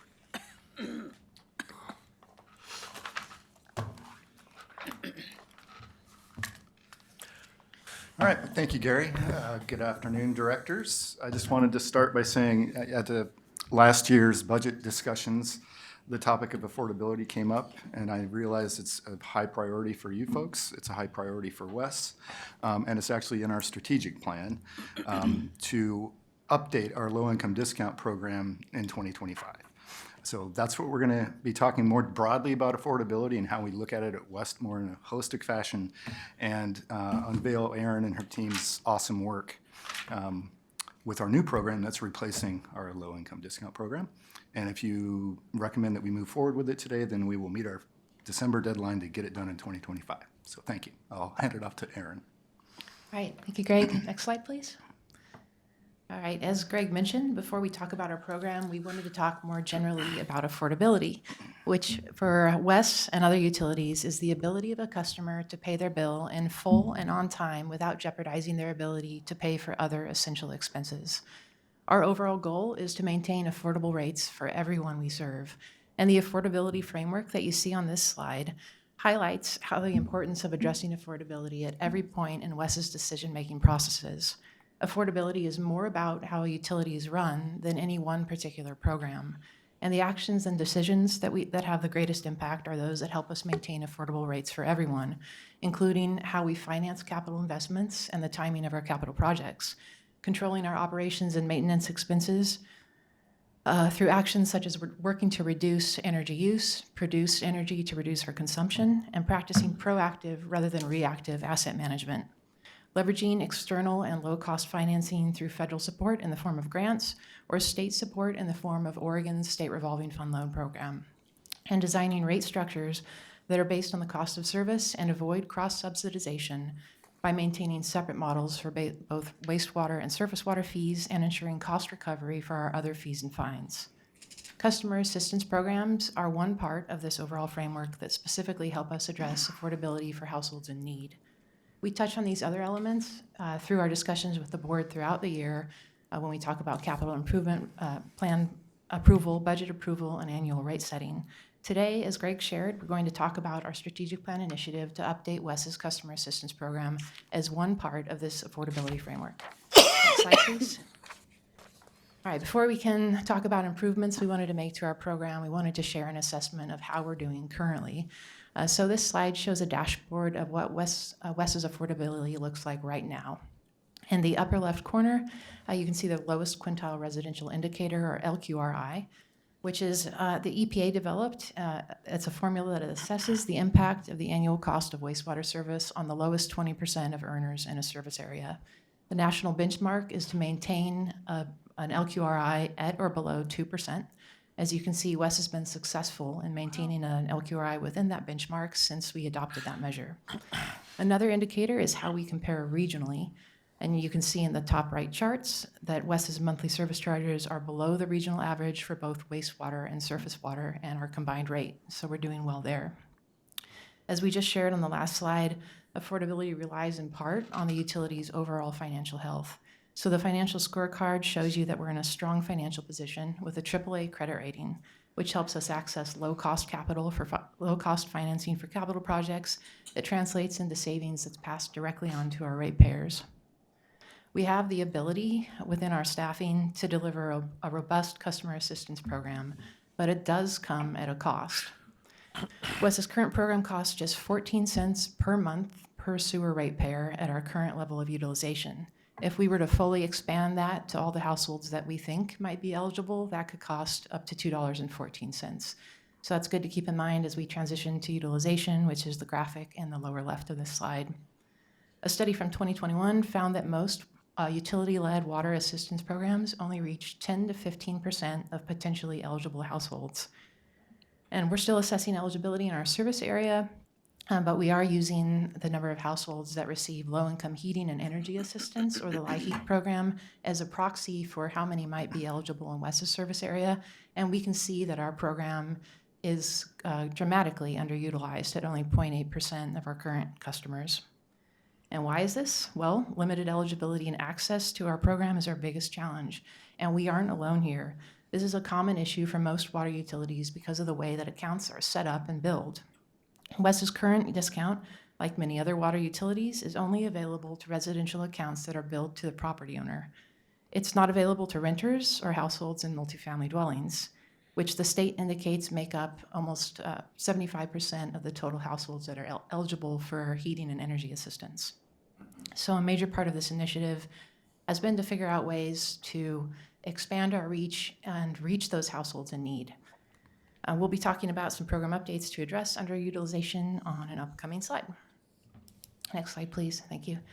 We kicked this project off in March, and we're working on an intentionally long timeline, as you see here, because we're putting a lot of thought into this, and we wanted to ensure that we built in time for input from our city partners and other stakeholders.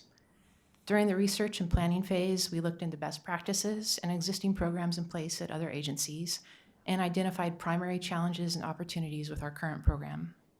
That research was used to create a draft procedure, which was reviewed by County Council and revised based on their input. The proposed updates were then shared with West's advisory committee earlier this year. We're currently in the finalization and approval phase, and as Greg said, we are seeking the board's direction today to move forward into implementation. Next slide. This project has been an opportunity to actively work towards our vision of being a collaborative partner in the community. And so we wanted to take a moment to recognize and thank the agencies and individuals who have been helping us to shape this program. West's bill discount is passed through to our city partners who bill customers directly within their service areas, and we wanted to ensure that the updates that we're proposing will work for them. We reached out to each city partner requesting input, and we met with teams from the cities of Gladstone, Milwaukee, Oregon City, and West Linn, who shared their own experience running their programs, helped us identify gaps in our agreements with the cities, and gave us some ideas for partnering together in the future. The WES project team includes 10 staff members from various work groups within WES who have been instrumental in researching and coming up with creative solutions to the challenges we have with our current program. St. Vincent de Paul administers a program for emergency utility assistance, and meeting with their staff helped us to refine some of the changes that we're proposing. Clackamas County Social Services met with us and provided early feedback on our ideas and helped identify some areas that we can partner. They're the experts on these kinds of programs for the county, and so we were grateful for the insights that they shared. In April of this year, I'm really excited to share that we connected with a manager for the income qualified discount program for Portland General Electric. And we have been discussing a potential information sharing agreement with PGE and developing a new program where West's discount could be included on the electricity bill for renters. This is huge and innovative, and we're super excited to pursue this opportunity. As mentioned earlier, providing assistance to renters and multifamily households that aren't directly billed is a challenge that most utilities that bill directly for water and wastewater face, and we view this as an opportunity to pilot a program that could be a meaningful model for others. Next slide, please. So what does all this look like, and what potential actions have we come up with to improve access and the reach of our program? This is not an exhaustive list of the program updates. These are 5 potential changes that we wanted to walk through with you that we think will require board action over the coming months. From our research, just starting at the top on assistance offered, we learned that a potential barrier to enrollment could be as simple as what we call the program. There's a trend in customer assistance programs to use the term income qualified rather than low income. So we're proposing to rebrand West's program as income qualified discount rather than a low income discount to avoid any potential stigma there. We're proposing to broaden the type of assistance offered to include emergency and crisis bill assistance to help households that have an emergency, immediate short-term need. We're also proposing to include waivers and late fee forgiveness so that we can help households get caught up and stay caught up with their account balances.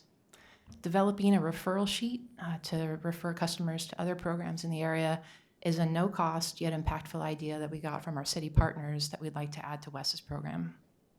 Another barrier that this program update is working to address is the time tax that's associated with most customer assistance programs. Customers have to first learn about the program, they have to apply for the program, they have to wait to be approved, and then they have to periodically reapply. We think that extending the enrollment period to 2 years rather than 1 year, which is an emerging best practice among customer assistance programs, will reduce the administrative effort and paperwork required by our customers, as well as reducing our own staff's effort, so that's a win-win there. As you saw earlier, WES's program is currently underutilized, and so we haven't really focused on funding sources in the past. But because we're working to expand enrollment, we also wanted to address the increased cost that comes along with that. So we're proposing to add non-rate revenues, such as late fees, a donation or roundup program that could be implemented in phase 2, as well as pursuing any external sources or grant funding that become available. As a financial management best practice and to be transparent with the board and our stakeholders, we will be requesting that the board set the program funding levels as part of the budget process, potentially capping the rate-funded portion at some % of total rate revenue. For instance, if the rate-funded portion were capped at 1%, we could more than double the size of our current program and reach approximately 1,500 households. Another item that we've been working through is that Oregon state statute doesn't specifically address water assistance programs for utilities, which creates the potential for programs like WES's and others to be challenged. We wanted to ensure that WES's program is legally defensible, so we worked with County Council to justify the program on a business case. The rationale being that when more customers can pay their bill, they do, and that reduces the staff time and expense associated with managing delinquent accounts, which benefits all ratepayers. WES's discount has traditionally only been on the sewer portion of the bill. We're proposing to extend that to surface water as well. And finally, we completed an analysis to see how WES's income eligibility threshold compares to other means-tested assistance programs. We think we're in a good place with the current threshold of less than or equal to 60% of state median income for household size, so we aren't proposing a change there. One item that's not on the slide that we wanted to touch base on is that we may be fine-tuning the % discount as we continue to assess eligibility. If it turns out that we could slightly revise the discount, perhaps down to 40% to be able to assist more households, we might be returning to the board with that proposal. So that 50% might not be fixed. Next slide, please. Most of the updates that we just covered will need some action by the board in the future, whether that's to revise the rules, make an amendment to the intergovernmental agreements that we have with our city partners, create a new agreement with PGE, or to set funding for the program through the budget approval process. We believe the changes that we're proposing will have a meaningful impact on affordability for households in need within our service area. Today, we're looking for direction from the board on whether you would like us to keep going and move into the implementation phase with the understanding that we'll be coming back to you throughout the next few months to implement these program elements. All right, thank you. I thought you might have a question, Paul. So I got involved in introducing the first low-income program way back when I was on the Oak Lodge Sanitary Board in 2003 or 4 when I first took a stab at it. Similar results as far as not a lot of people subscribe to it. And, you know, what I've learned over the years in talking to other providers, not just water and sewer, PG, our waste haulers and so forth, is that, you know, the challenges in the utilization of it is, and talking to some of the people that tried to enroll, is that the threshold to prove your state median income, right, you know, where you are and so forth, is very challenging. So I don't know if that is something that is actually mandated, that we have a difficult threshold, if you will. Not say we, but collectively. We're not any different than anyone else, but if we were a little bit more flexible, I guess, in the proof, right? And there's some people that simply won't do it because of, you know, maybe their pride. They won't really apply for that or don't want to be recognized as being low income. And the other one is a lot of people aren't even aware, right? Our awareness. So you spoke to the you know, the 70, I think you said 75% for those who rent, who have we have no tangible way. And you mentioned the PG billing as a way to circumvent that challenge, right? Yes, exactly. We're really excited about that opportunity. PGE has indicated that they're open to including Wes's wastewater and surface water discount on the electricity bill for renters, because even renters receive a dedicated electricity bill. So that has, huge potential to reach those households that we aren't currently able to reach. So is there a model, is PG the model, for example, that we know that their success with implementing the program and their enrollment is on a percent, are they the most successful model to look at, or are there other models? They are very successful, and a couple of the things that they do to achieve high utilization is they allow customers to self-certify, so they're not requiring paperwork or documentation that proves their income.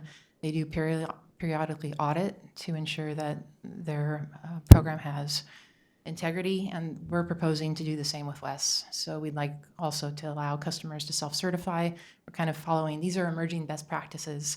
And you're spot on with your comments, Commissioner Savas. This is kind of what we're looking to mimic the organizations that have figured out how to do this and do it well, and also add in innovation where we can to extend our discount to the hard-to-reach households. Okay, well, great. I'm really excited to hear that. I was before a group of people, providers here a couple of weeks ago, and they want to introduce a program similarly for the services they provide. And I didn't have a model for them to say, hey, high utilization, but it's a threshold issue that has been the challenge. So the self-certification seems like, wow, okay, that's great. Yeah, I think I'll just stop there. Chair? Martha, go ahead. Oh, wait, let Commissioner Helm, you go first. It's okay. It doesn't matter. It doesn't matter. I thought you were Just a up quick one. first. I probably did, but my question is this, then it'll be quick. That's all right. Commissioner, is that how closely are you working with our social services folks on this in terms of really helping with the pool of those folks that they may already know is 60% below AMI? Are they intimately involved in this process? Yeah, we did meet with them because another emerging best practice is to have information sharing agreements. Okay, And potentially auto enrollment. So a customer wouldn't even need to apply for Wes's program. We would just find out that they qualify for these other programs, and we would auto enroll them. That's not something that we talked about specifically with Social Services Department. They administer the LIHEAP program for the state. And I Okay. think potentially we would need an information sharing agreement with the state in order to get the information on who's currently enrolled in LIHEAP. But they've been incredibly helpful Yeah, and they're provided a lot of feedback for us. They're as good as you guys are. Yep. Julie? So I guess I'm a little confused. So the PGE bills, like say for an apartment complex, it goes directly to the tenant. But don't the water and sewer bills go to the property owners, Yes. right? So how do you pull those out and adjust that number from the grand total that the property owner is paying and apply it to the tenant? Explain that to me. Yeah, great question. This is something that we really thought about. The property owner would pay the full amount because they're including the wastewater and surface water bill and their rent that each of their tenants are paying. And then Wes would find out who's eligible, people would apply. PGE is offered to distribute collateral for us through the customers they bill and let them know about this opportunity. Customers apply to us, and then we send PGE money, and they put the discount on the customer's electricity bill. So we'll collect the full amount from the property owner and then kind of rebate that It's a discount. reimbursement. Okay, Exactly. okay. That's what I was trying to figure out, how that math worked with it. Okay, very good. Well, I think this is incredibly timely. I wanted to say something about you, Aaron. Greg's in big trouble if she leaves. And yeah, I want you to retire someday, but I'm just saying you are incredibly talented, and I have heard you time and time again, and I feel like you are really, I think, put well on emerging best practices. I mean, so kudos really to where you're at. So I just had a couple simple questions. One had to do with, I just want to understand your process that you have in place for this. So for seniors or disabled or those that you describe as income qualified, so would they go online? Can maybe just explain your hope for this process so people that are viewing this are kind of clear when it comes out what it might look like. Yeah, great question. I'm glad you brought that up, just in case we do have any customers that are watching. So we don't have an online application currently, but that's one of the updates that we're working on. Not everyone has access to the internet or a cell phone or something that they could use to apply on. So we'll continue to have paper applications that we send out when requested. So we'll have an online form, a paper form, and then we also talked with our city partners about doing open houses. So we could host an open house and they could be there as well, and we could all share information about the programs that we offer. So we're hoping to engage in that sometime next year, and we would be providing information through social media and the normal media channels about those opportunities. Great. And then one other question. Not in our county, in another county, this situation came up where they actually had, believe it or not, it was like a toilet that was running constantly, right? And the billing cycle was 3 months. And by the time that bill came due, it was about $6,000. They were able to negotiate it in half, but this was really a low-income family. I mean, that was just almost. So my question is kind of when you have an anomaly like that, kind of, I mean, what is the process? Do you look at each one individually? I was just curious because I know they have water leaks too. So Right. just kind of how that's handled is trying to So understand. kind of on a case-by-case basis. I mean, we don't, well, we kind of do. A residential customer doesn't get billed by volume of water use. Oh, okay. So it's a real issue for the water providers, but not so much for us. But occasionally we will have, especially industrial customers that want to appeal because there was, some anomaly, and we take those on a case-by-case basis. Okay. Okay. Well, was I can just- answer that question too, because I was on the Sunrise Water Board. So yes, they do have a process for that. Okay. And I know Sunrise Water just switched, well, recently, I'd say in the last 3-4 years, switched to monthly service charges instead, or bills because of that. Partly because of that, and to kind of even it out for people, but they are also on a case by case. So if you had a toilet running, hopefully you'd discover it within a certain amount of time, but they're actually proactive. They've actually called me before and say, do you have a leak? Your meter is running way faster or something than it should be. So, and then if it is not within what is the half refundable or something. Sunrise Water was 60%, I think, refundable for, but then there were times it went before the board when it was like some extreme amount of money that was, needed to be sort of forgiven, so. Oh, great. yeah, That's yeah. actually good to Yeah, hear. yeah. Thank you. And then I just want to say too, Sure. I've been, having been on the advisory committee for so many years, I'm so proud of your team for having this program in place for so long. You set a really great example for other providers, and that you're being proactive on something like this. I think it's great because the people that do live in apartments have had no control over that for so long, and kind of took a little bit of magic to figure out how to go about doing this. So thank you for doing it. I'm really excited. Yeah. Paul, go ahead. Yeah, well, I'm all in on this, so I'm especially delighted to hear, Aaron, what you shared about the PG program. That solves that one barrier. So I'm all in. I really think that in light, and we all know this, that the fastest growing population or cohort in falling into homelessness right now are senior citizens, and this program would hopefully help them retain their households and not suffer that situation. So this is timely, and Erin, as always, agree with what Chair Roberts said. She knows her math, she knows spreadsheets, brilliant work, once again, really appreciate you. I would suggest that, Greg, maybe your staff or our staff work to take this session maybe and put a link to about the low-income program. I think this is be very educational, not for just us and our constituents, but also for other providers. I'd like to make sure to bring this attention to others to how to enhance their low-income program, water providers, other utilities as well. So great work. Chair, I move we opt for option one, that we approve the updated customer assistance program as proposed and direct staff to proceed with implementation. Second. Director Savis has moved to move forward, approve updated customer assistance program as proposed, and direct staff to proceed with implementation. It's been seconded by Commissioner Schrader. Any further discussion? I just want to again say, Greg, you're very lucky to have such a talented staff. He knows. I'm He going to knows. Trust me, keep I telling you that. Incredible. So with that being said, Clerk, would you please call the poll? Director Helm, Aye. Director Savis, Aye. Director Schrader, Aye. Mr. Chair. Aye. Motion passes 4-0, Mr. Chair. Thank you very much. Great job, everybody. All right.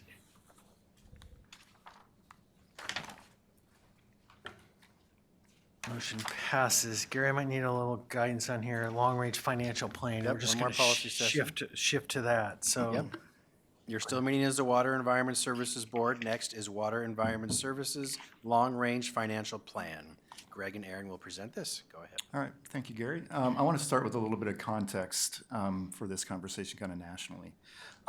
We're at a kind of inflection point across the country when it comes to clean water utilities. We really are. Infrastructure built 40 to 50 years ago with federal dollars is aging and needs repair. Clackamas County is growing steadily, and we need new capacity to serve future customers. And Clean Water Act regulatory requirements are always becoming more stringent. Wes is fortunate to have Greg DiLoretto as chair of our Citizen Advisory Committee. Greg was the chief executive of Tualatin Valley Water District for many years and is a past president of the American Society of Civil Engineers. He speaks nationally about the state of our nation's infrastructure based on the ASCE's document called America's Infrastructure Report Card, which is published every 4 years. Greg spoke at our Tri-City Outfall Project, the Clackamas kickoff event last year, and noted that report card grade for wastewater infrastructure in the state of Oregon was a D, and that over half of the wastewater facilities in Oregon are nearing the end of their useful life. Oregon has a $5 billion backlog in wastewater infrastructure needs.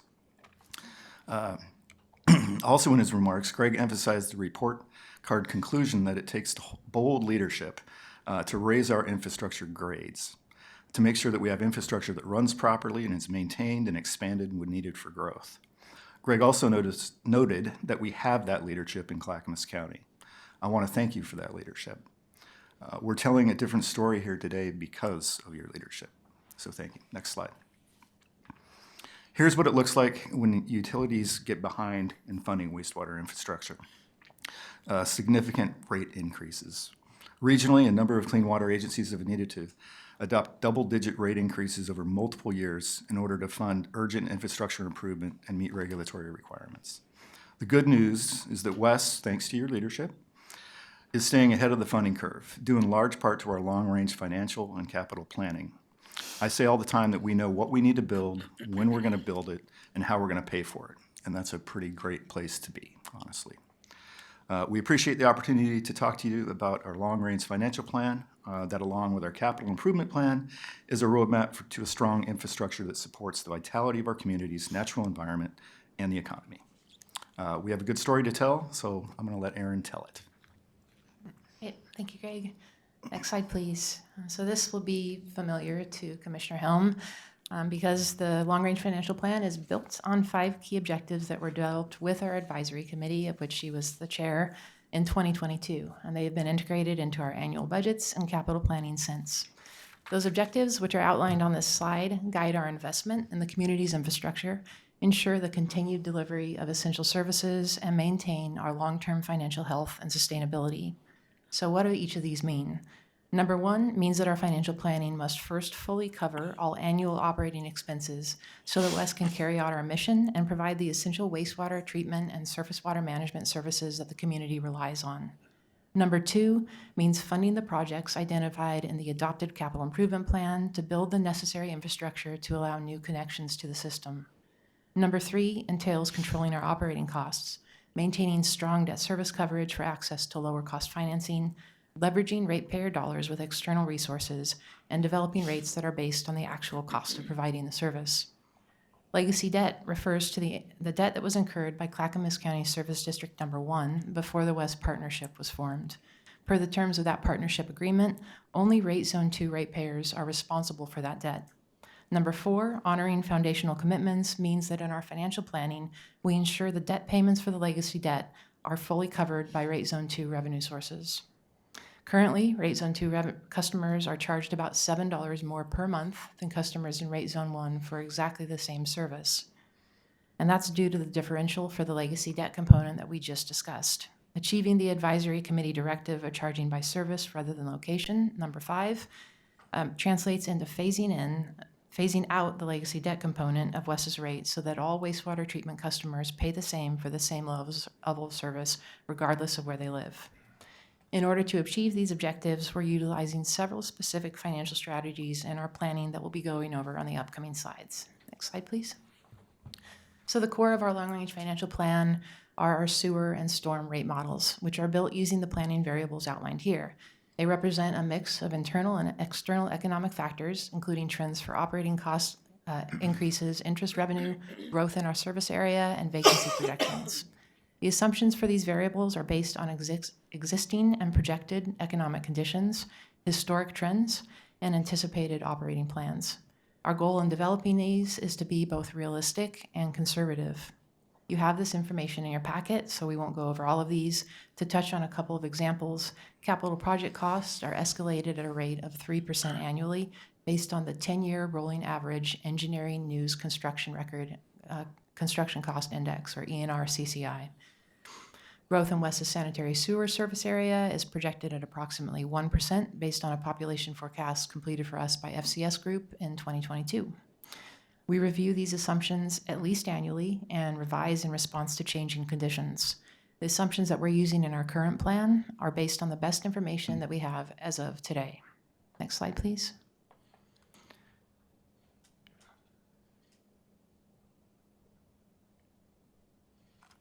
All right, rather than telling you about the strategies that we're using, we'd actually like to show you those strategies at work.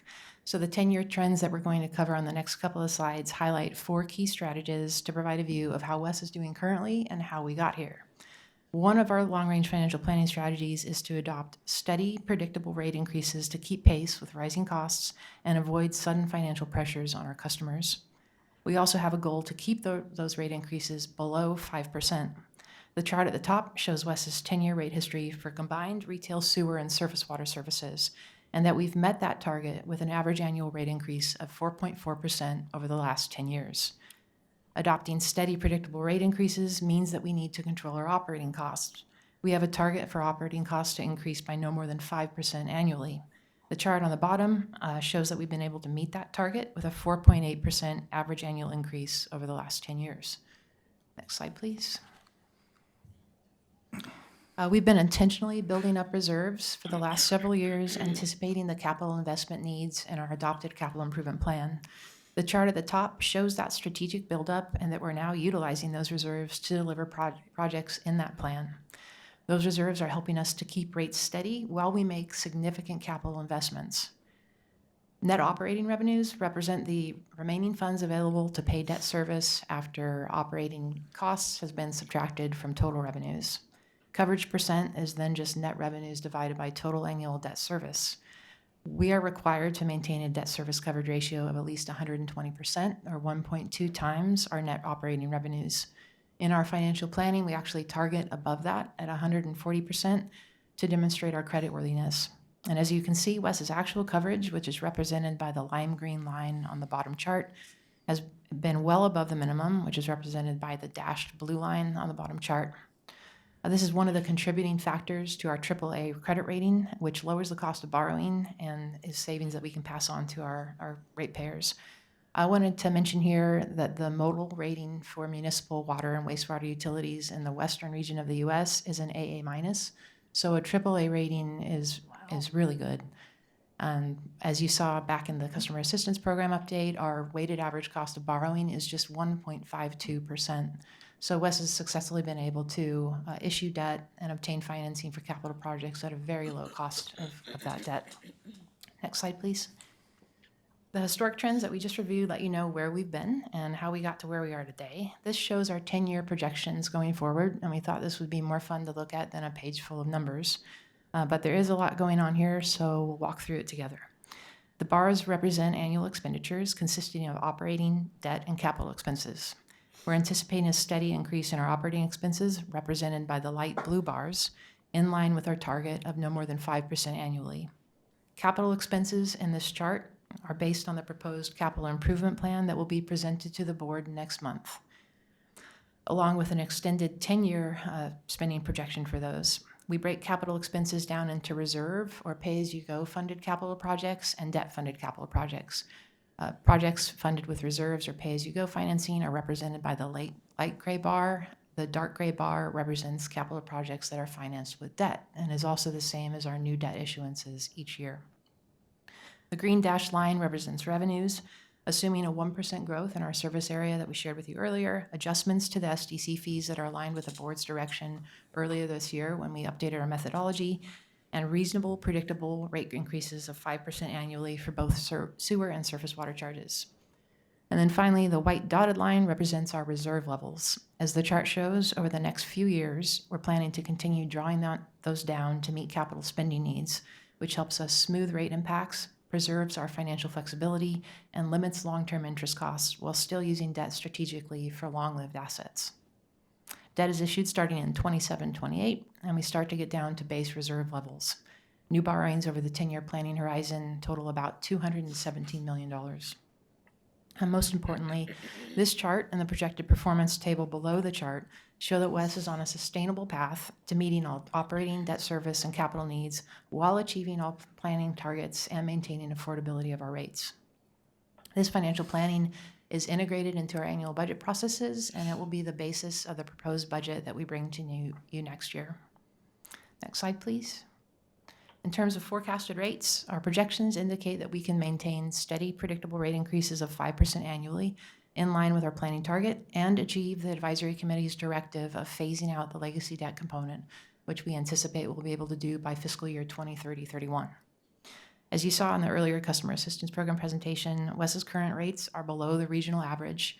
While we don't know what other utilities are going to do, we anticipate that those rates will go up, and we believe that WES's rates will remain below the average over this planning horizon. As we've shared today, and as Greg covered, through careful financial management and this board's support, WES is in a strong financial position. We're confident that that support and our planning ensure that WES will remain financially stable going forward. Great. Questions? Just another phenomenal job. Right, it is. I will say, serving on that advisory committee for so many years, one of the things, we had many robust conversations about rate increases and whether we should or shouldn't take them, and using other service providers as examples of what not to do, as holding the line on rate increases and then having them jump up so quickly and at such a rate that it's unaffordable for people, that you've built this in for so many years. It's just, it's not genius, but it is, but it's very smart, and I appreciate it. And a lot of thought goes into this. Nice. Martha? So I just want to say that both of the things that you've just, projects and things that you're doing that you described with us should be put forward for a NACO award, because this is, everyone's facing these issues across the country, the inability for people to pay for the utilities they need, and then the notion of how you have managed the dollars to match it, to have appropriate construction and keep the rates low is phenomenal. And I please get a look at that. Put both projects forward, because I would like to make sure that Commissioner Helm is there to be on that stage to help accept that award, because she was part of that whole thing. So, and I truly mean that. Look into what they do, because you've done above and beyond best practices in terms of utility management, and that needs to be shared. Absolutely. Commissioner Hill, you're the one. They get a lot of awards. I know they get a lot of awards. But we want more. We want a wall full of awards. Right? Setting the standard. Good job. Right, there you go. Commissioner Savas. Yeah, kudos. I just want to just give you my 20-some-odd year perspective when I first got follow this wastewater crisis, if you want to call it that, regional. Not necessarily West and not necessarily CCSD1 or Tri-Cities, but collectively the whole thing since the 90s. Quite the story, quite the journey. And having sit on the utilities of Oak Lodge Water and Oak Lodge Sanitary, I can tell you the best laid plans are meaningless if you don't follow through with discipline. And that's where not only those jurisdictions, but other jurisdictions, you put the plans out, they require very modest rate increases consecutively, consistently.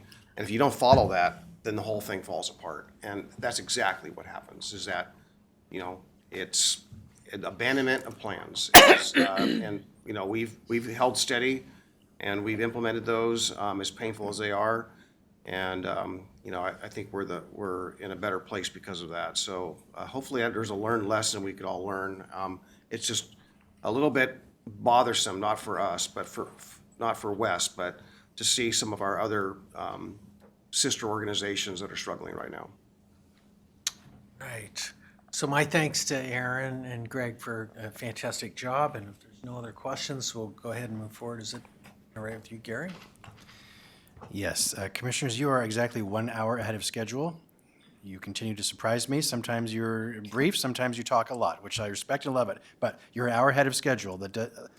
Your schedule says all times are approximate. Ben's not here. There you go.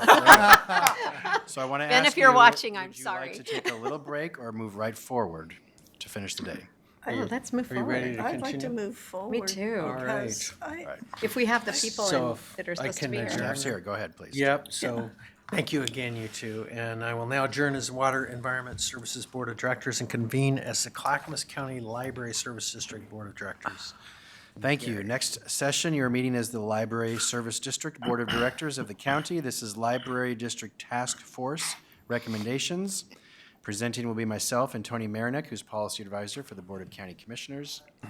Commissioners, back in August 2024, just over a year ago, you directed staff to put together a task force to look at many options related to libraries in Clackamas County: the district tax rate, allocated cost, the use of the district tax rate for operations versus maintenance, and a myriad of other topics.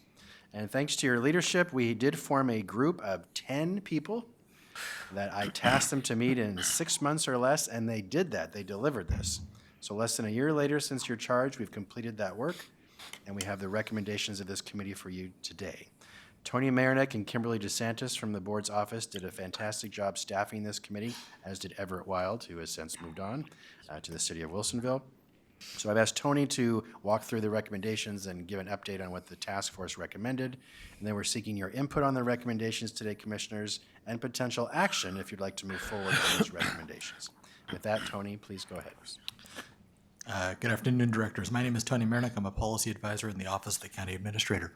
In early 2025, this board directed a task force be assembled to provide recommendations on issues provided to the district, including service levels, funding, and governance. I am pleased to say that the task force has completed its work and provided the following recommendations. Recommendation A, direct staff to propose an amendment to the intergovernmental agreement to clarify the use of district funds for capital expenses and allocated costs. Recommendation B, direct staff to initiate the creation of a strategic framework for the district that would prepare it for its 20th year of service and beyond. For both recommendations, the task force asks that the board continue to work within the existing library district governance and advisory structures as outlined in the intergovernmental agreement and incorporate external stakeholder input as appropriate, and that the board consider retaining the task force to continue advising on the work. For the strategic framework, the task force also asks that the board consider retaining a consultant to work on creating the framework, including a systems plan and economic feasibility study, incorporating the strategic planning efforts of the library directors in the various member cities, and engaging the cities in unincorporated areas in planning for their library service areas. On recommendation A, staff would work with the library cities to propose language for the board to consider at a future policy session. The task force did not consider what that language should be, only that there should be some amendment to put forth. Staff will need to work on precisely what that language says with the member cities. The primary issue within the IGA regarding capital expenses and allocated costs is capital expenses. The IGA currently allows for district revenues to be spent on directly related overhead or administrative costs. While that's somewhat subjective, there is no such language with regards to capital expenses. The ambiguity is in whether replacing major building systems or acquiring or constructing a physical space occupied by the library is part of providing a library service. And there are a variety of opinions on that topic. In any case, the current guidance from Council is that each library city is responsible for how it uses the funds provided, and the IGA provides a pathway for addressing disagreement on the terms of the IGA. Recommendation B is a little larger. It's a vehicle to address the challenges faced by the district at a global level. The strategic framework would require thoughtful analysis and engagement with the public, library directors, and the municipalities to draft, and this work could include consideration of a future ballot measure, such as a levy or new district, to provide the funding required to meet the goals set forth in that framework. Staff note that even relatively well-funded cities within the district are seeking additional funding to improve the level of service they are providing to their patrons. And with that, I'm happy to provide any additional insight or answer any questions. Martha? Yeah, what were the recommendations specifically from the city managers? I heard that they were really specific and outspoken with what they think needed to happen. The city managers did not put forth a specific recommendation. The city managers expressed some concern about any proposed changes to the terms of the current IGA, and that they were not in support of that at the time. I understand that thinking may have evolved. And the hope would be that keeping them at the table as part of the conversation would allow us to address those concerns. Yeah, what would be the real purpose of reviewing the IGA at this point in time? I think I have some idea from reading the information, but could you be more explicit about, is it clarifying, for example, capital expenses and allocated costs as part of that? I mean, give me a little more insight. Absolutely, Commissioner. All right. The primary intent of addressing the IGA capital expenses allocated costs is to put the language in writing to end a line of inquiry that has been open since mid-2023. That said, as I noted, council guidance currently allows for capital expenses allocated costs. Basically, the cities need to determine how they are using the funds are appropriate. But clarifying in the IGA would, whatever that language is, would ultimately settle the issue, because then it would be in the IGA rather than council's opinion. Okay, so then it would be firmly in the IGA written down that you could use the dollars for capital construction, correct? That's been part of the rub, at least as I've understood it through the years, that you can use it. And I believe we did use, for the library that we just built, the newest one, we did use a pot of that money in order to construct that library. I'll take that in two parts. One Okay. is, yes, the proposed language likely would allow for it. That has been the present position, and Okay. that is the desired position that was put forth in a previous round of amendments that were never adopted. The second part of that, as regards that pot of money, my understanding is that was reserves for Clackamas County as the member city. They didn't spend all of the money, and so they had some money saved as a part of that process. So we've used the money for capital expenses, yes, absolutely. The ambiguity is the document doesn't say out loud clearly in writing, capital expenses are allowed. Okay, and that's what I think. And actually, frankly, from my own personal perspective, I think that's a good change, largely because you can have books and you can say this unless you have a building. We just built a new library. That new library eventually down the road is going to be needing fixing and other things to happen, which would be, at least I think in my mind, a capital expense, if I'm correct? And so it gives them an opportunity. I do know there were some issues with using it to build a whole new section of a library. But also, I think it's necessary because of long-term maintenance that some libraries need, and that's a piece of it that I've been rattling around in my mind. And the other issue that I was concerned about is when you talk about allocated costs. That is really, make sure I have this in context. I'm going to say this out loud. You can tell me either I'm not understanding or not. But that is what goes to the cities based on the population, am I correct, that they're serving in the unincorporated area. That's what I recall. I don't know if I'm understanding it. So allocated costs, Director, are things like HR, IT. So having a library director in the library, they have an HR, the city has an HR department. Right. That library director is a employee of the city. Currently, the IGA allows for the city to allocate costs Some to money the for- library Okay. for directly related expenses. The city can't just pull a number out of the air, so to speak, but it has to be directly related to the providing library service. Okay, thank you for clarifying that. But the other issue is I'm hearing is boundaries.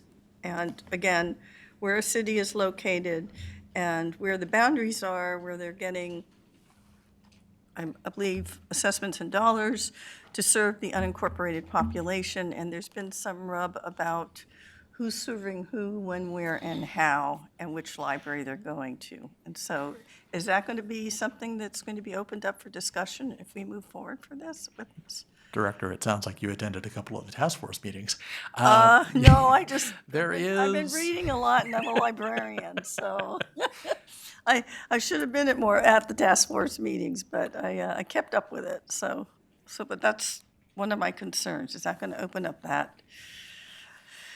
Which, at this point in time, with everything else we're dealing with, I wouldn't want to see that happen at this point. I'm not saying never say no, but given with all the uncertainty we're seeing out there, I think that would really cause an issue. The other piece I worry about is you talk about a 20-year strategic plan for a district. Every library in this county has a strategic plan, or at least most of them do. And what framework would they be following? The ALA framework, the American Library Association? I mean, there's a lot of things to unpack here, is what I'm trying to say. I mean, There are a lot of things to unpack in recommendation B. It Right. is a revisiting of a great many topics. To the service areas specifically, I will note that the maps were originally drawn up in 2000 with some revisions in 2008 Right. to provide that each library city would receive the amount of money believed to meet the minimum standards at the time. And they haven't really been revised since then. There are some areas that cities have grown, and looking at a map, I don't think that folks are driving to the member city that they are assigned to in the service map when I pull up Google Maps and look at how far away the two libraries are from those populations. But at present, there is not any sort of statistical analysis of where those folks are going. That would be hopefully All be right. part of the Okay, framework that would be to look at and ask patrons, when you go to the library, where are you going? Does that mean we need to revise maps? Do we need to look at service areas? That is a potential part of the framework conversation. And there is the larger issue, as I noted, that even our relatively well-funded cities are seeking additional library funding dollars. And the library district's funds are apportioned by formula, Right. and it has a fixed tax rate. So that would be opened up as well. Quite possibly, yes. That would depend entirely on the board's direction and how future conversations went. Okay, so my other question is, when you talk about a consultant, again, the ALA has kept up with what minimum and superior standards are. Do we have to hire a consultant for that, or simply can't we just have staff take a look at those and get a sense of somehow ourselves? I'm just wondering about the larger expense of what that might be, and who we would hire and who would be library specialists. So That's what- I'm borrowing a little bit from the NCPRD playbook. They are working on a variety of, the NCPRD, the Park District, is working on some exploratory work. And some of that has required a consultant to come on board to help with surveying and analysis and statistical research. It's a larger conversation than the Oregon Library Association standards and are the libraries meeting them. It is a conversation about when you go to the library, what do you want to see? What are you looking for there? There are exploratory conversations that need to be had in the process of developing that framework. Part of the task force's work was, is the current tax rate sufficient? And we don't know without asking what are patrons looking for. And so the consultant would be to do some of that work. Certainly, I believe staff would be at the table in those conversations, but I have a variety of other things I do all day besides talk to people about their library services. Okay, and one last thing, I'm just going to say, I misspoke. It's not just the Oregon Library Association, it really is the national standards by the ALA, the American Library Association, which I think, if I recall, that's what we based this on. And the issue we've always dealt with this is that you have cities that have more of their own dollars that they can supply to the library, and then you're having some libraries that are really, I don't want to say wholly dependent, but so dependent on this money that they've been using it to really run the library without potentially meeting a level of standards that we have come to, people may want to expect. So are you saying that then anything this task force moves forward with would answer that question? Or at least bring that up? And would that be positive or negative? I worry a little bit about the There are pros how and we're gonna cons to manage opening this. that Yep. conversation. There is an existing library district with a structure. But I think the only way to know is to ask the question.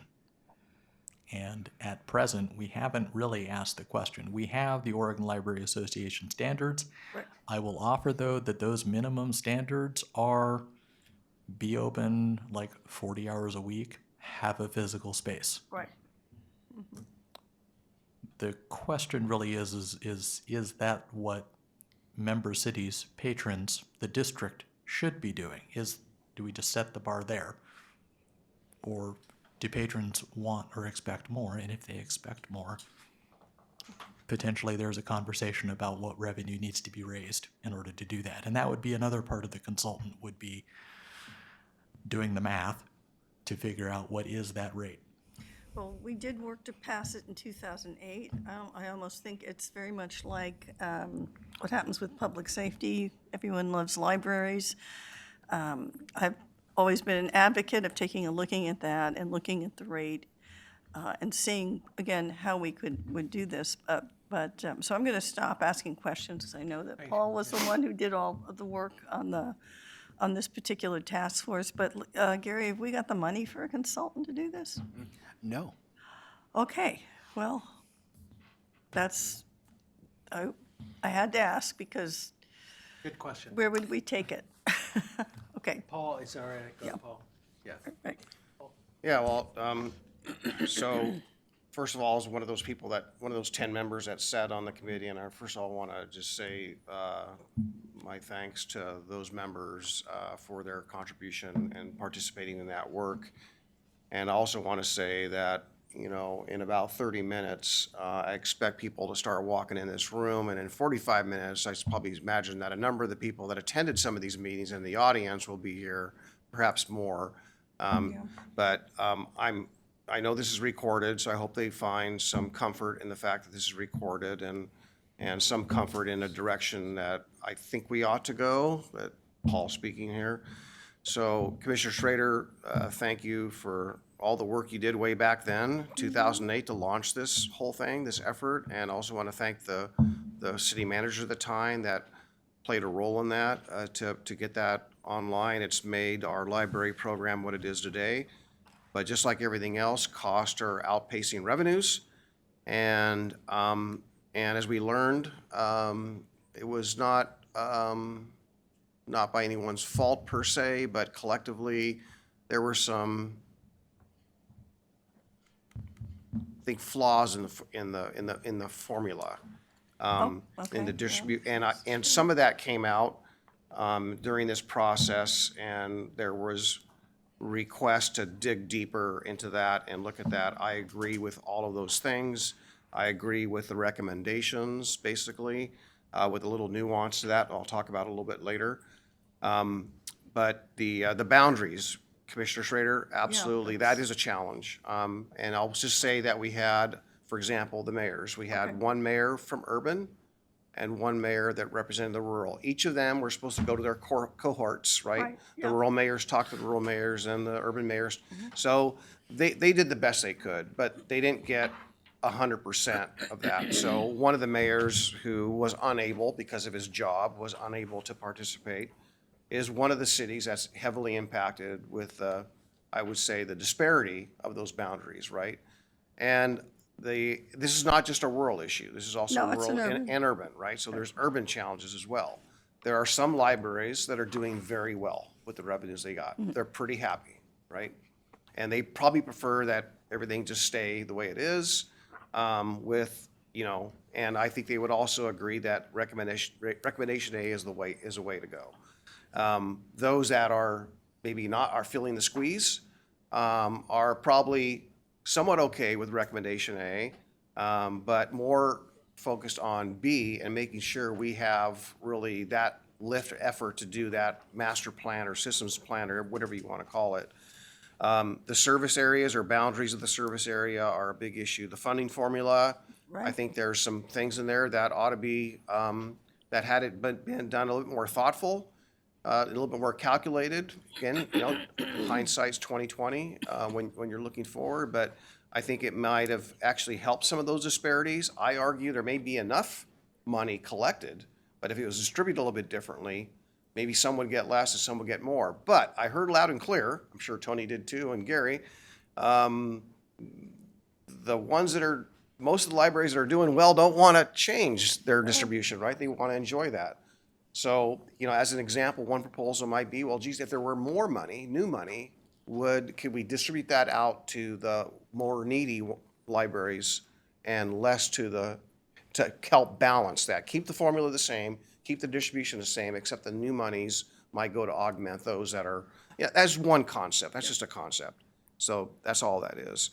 I am totally, again, supportive of and I think the group was too, supportive of a systems plan approach, which is really recommendation B. Right. In years past, Commissioner Schrader, you probably remember, Chris Story, our legal counsel way back then. Yep. Strongly advised us the risk of changing the master order and changing the master IGA for this change because of that Estacada anomaly. We know why I remember capital was that. not included, and when the bond was defeased for Estacada, or the monies were no longer collected on the tax base, they felt it was a ripe time. Had we acted sooner, we'd be in better trouble, or we'd be in a better position. But I think we ought to have a global approach and merge A and B together, and to do that, so that, number one, we're all at the table, and when we change, if it's successful and there's a change in how this is done, something where the voters chime in, we can create a new master order that better reflects all these things, as well as funding formulas and everything else. So the question did come up about hours, and the library standards have changed significantly, interestingly enough, but not to say they're wrong, they just changed. So even our 2008 Measure 3-310 reference library standards that are no longer in play today. That's what I was So that's saying. outdated. So that has to be something I would agree definitely would have Right, to be right. looked at. So I think that deserves some attention.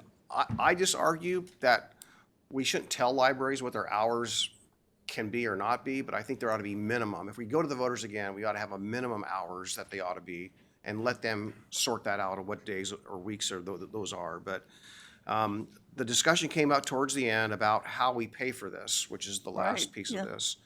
And I floated the idea to the group, well, what if we all agreed, those libraries that can afford it, or library cities that can afford it, what if we all agreed to take a portion of our formula money, right, and apply that to this work being done.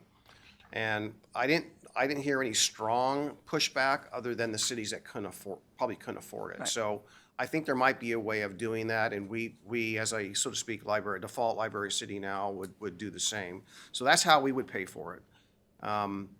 But I just ask, Gary, you were there, this thought, my recommendation is that we take recommendation A and B in a global thing, so what, merge that and proceed with the work in a merged environment going forward. But I think we did a lot of good work. We literally scratched the surface, and there were some members that really wanted to dig, but we didn't have the time. That was beyond our scope, so to speak. But we had a couple people that were ready to dig in the numbers and do some more work. So there's definitely a willingness to proceed. Okay. Gary, any insight on that, to the merge idea, so forth? That is a way that I think solves the concerns you may have, commissioners. We do it all together at the same time and take the time to do it right. And yes, I would ask the cities to contribute to this effort, because if the county alone were to fund it, we do not have the funds to do that. But I think the cities would chip in to support this effort to move forward. The task force did exactly what you asked them to do. And we thank them, as you said, Commissioner Savas, for their excellent work. This is a huge lift and a lot of work to do, but the cities and our staff will work together to do it if you direct us to go forward. Okay. Yeah, just the only comment I have is really kind of following up with what Martha had said, is just, with the tight general funds and everything else, and I can also appreciate your workload and the many things that you have tasked with outside of this. So that's my biggest concern. So that's where I would kind of come back to you, Gary, and if the cities contribute, you think it's doable then? Yes, and we were clear at the task force, but I'll be clearer now and going forward. This has to be a collaboration between the cities and the county. The county will not do this ourselves. Right. Okay. All right, Diana. So then in that, it says, what is the cost? And it's $500,000. And that is county general funds and potential cost sharing. So what would you consider that breakout? And that's a big amount of money, right? So what is that $500,000 used for exactly? I think that's a bit high. It's an estimate, but to hire a consultant and again, if you read the attachment, it's more detailed of what the recommendation B stands for. But this is potentially going to the voters in however many years for a change in the district structure and or a tax change, and that takes time and money for an informational effort and to prepare for that. For the consultant, as I mentioned, to do strategic planning, all of that takes money. Again, 500 might be a bit high, but that's probably a little up to that amount to do this level of effort. I'm sorry, go ahead. No, that's it. Yeah. And one last thing, it's probably no secret to some of the people that were involved, but I just want to point out for memory's sake, we've turned it into a very difficult thing into a positive thing, but one of the flaws was that really came out was, why should a city like Gladstone, with a very small population, fund a library for 5 times their population or 6 times their population, and that cost being borne only by the city residents of Gladstone, which didn't have the ability to pay. That's where we got into trouble, right? That's why we had in the litigation and the battle with the city of Gladstone. We solved that, right? And, with Administrator Krupp at the time, 1 library, 2 locations, and, a commitment by the city of Gladstone to fund their portion of the library with an inflationary factor. The problem with all of the libraries is, I won't say a problem, but revenues are outpacing, or are not keeping up with the cost, right? The costs are outpacing revenues. That's a reality that we got to cope with. So that's why the status quo is it's not a recipe for success. So Gary, what would be your suggestion on this? I would recommend, as Commissioner Savas is suggesting, move forward with the 2 recommendations, but put them together. So there's a single recommendation that actually gives me and the staff of the cities and the county time to look at everything together globally, not one at a time, and we can map out with that recommendation how to implement these strategies. So I would recommend moving forward. I'm not as concerned with the cost because the county's not carrying it ourselves. And I'll come back to you on the cost before we do anything. But I would say merge the two recommendations to a single recommendation together, and then we could map out the next steps. All right. So would I have a motion? Chair, I move we move forward with recommendation A and B merged together and proceed with staff recommendation. Gary, should I reword that? That's pretty good. Come forward with an implementation plan after Yeah. that. Okay. A second. All right, so Commissioner Savas has recommended merging A and B together, directing staff to work on coming up with an implementation plan. Yes. It's been seconded by Commissioner Helm. Any further discussion?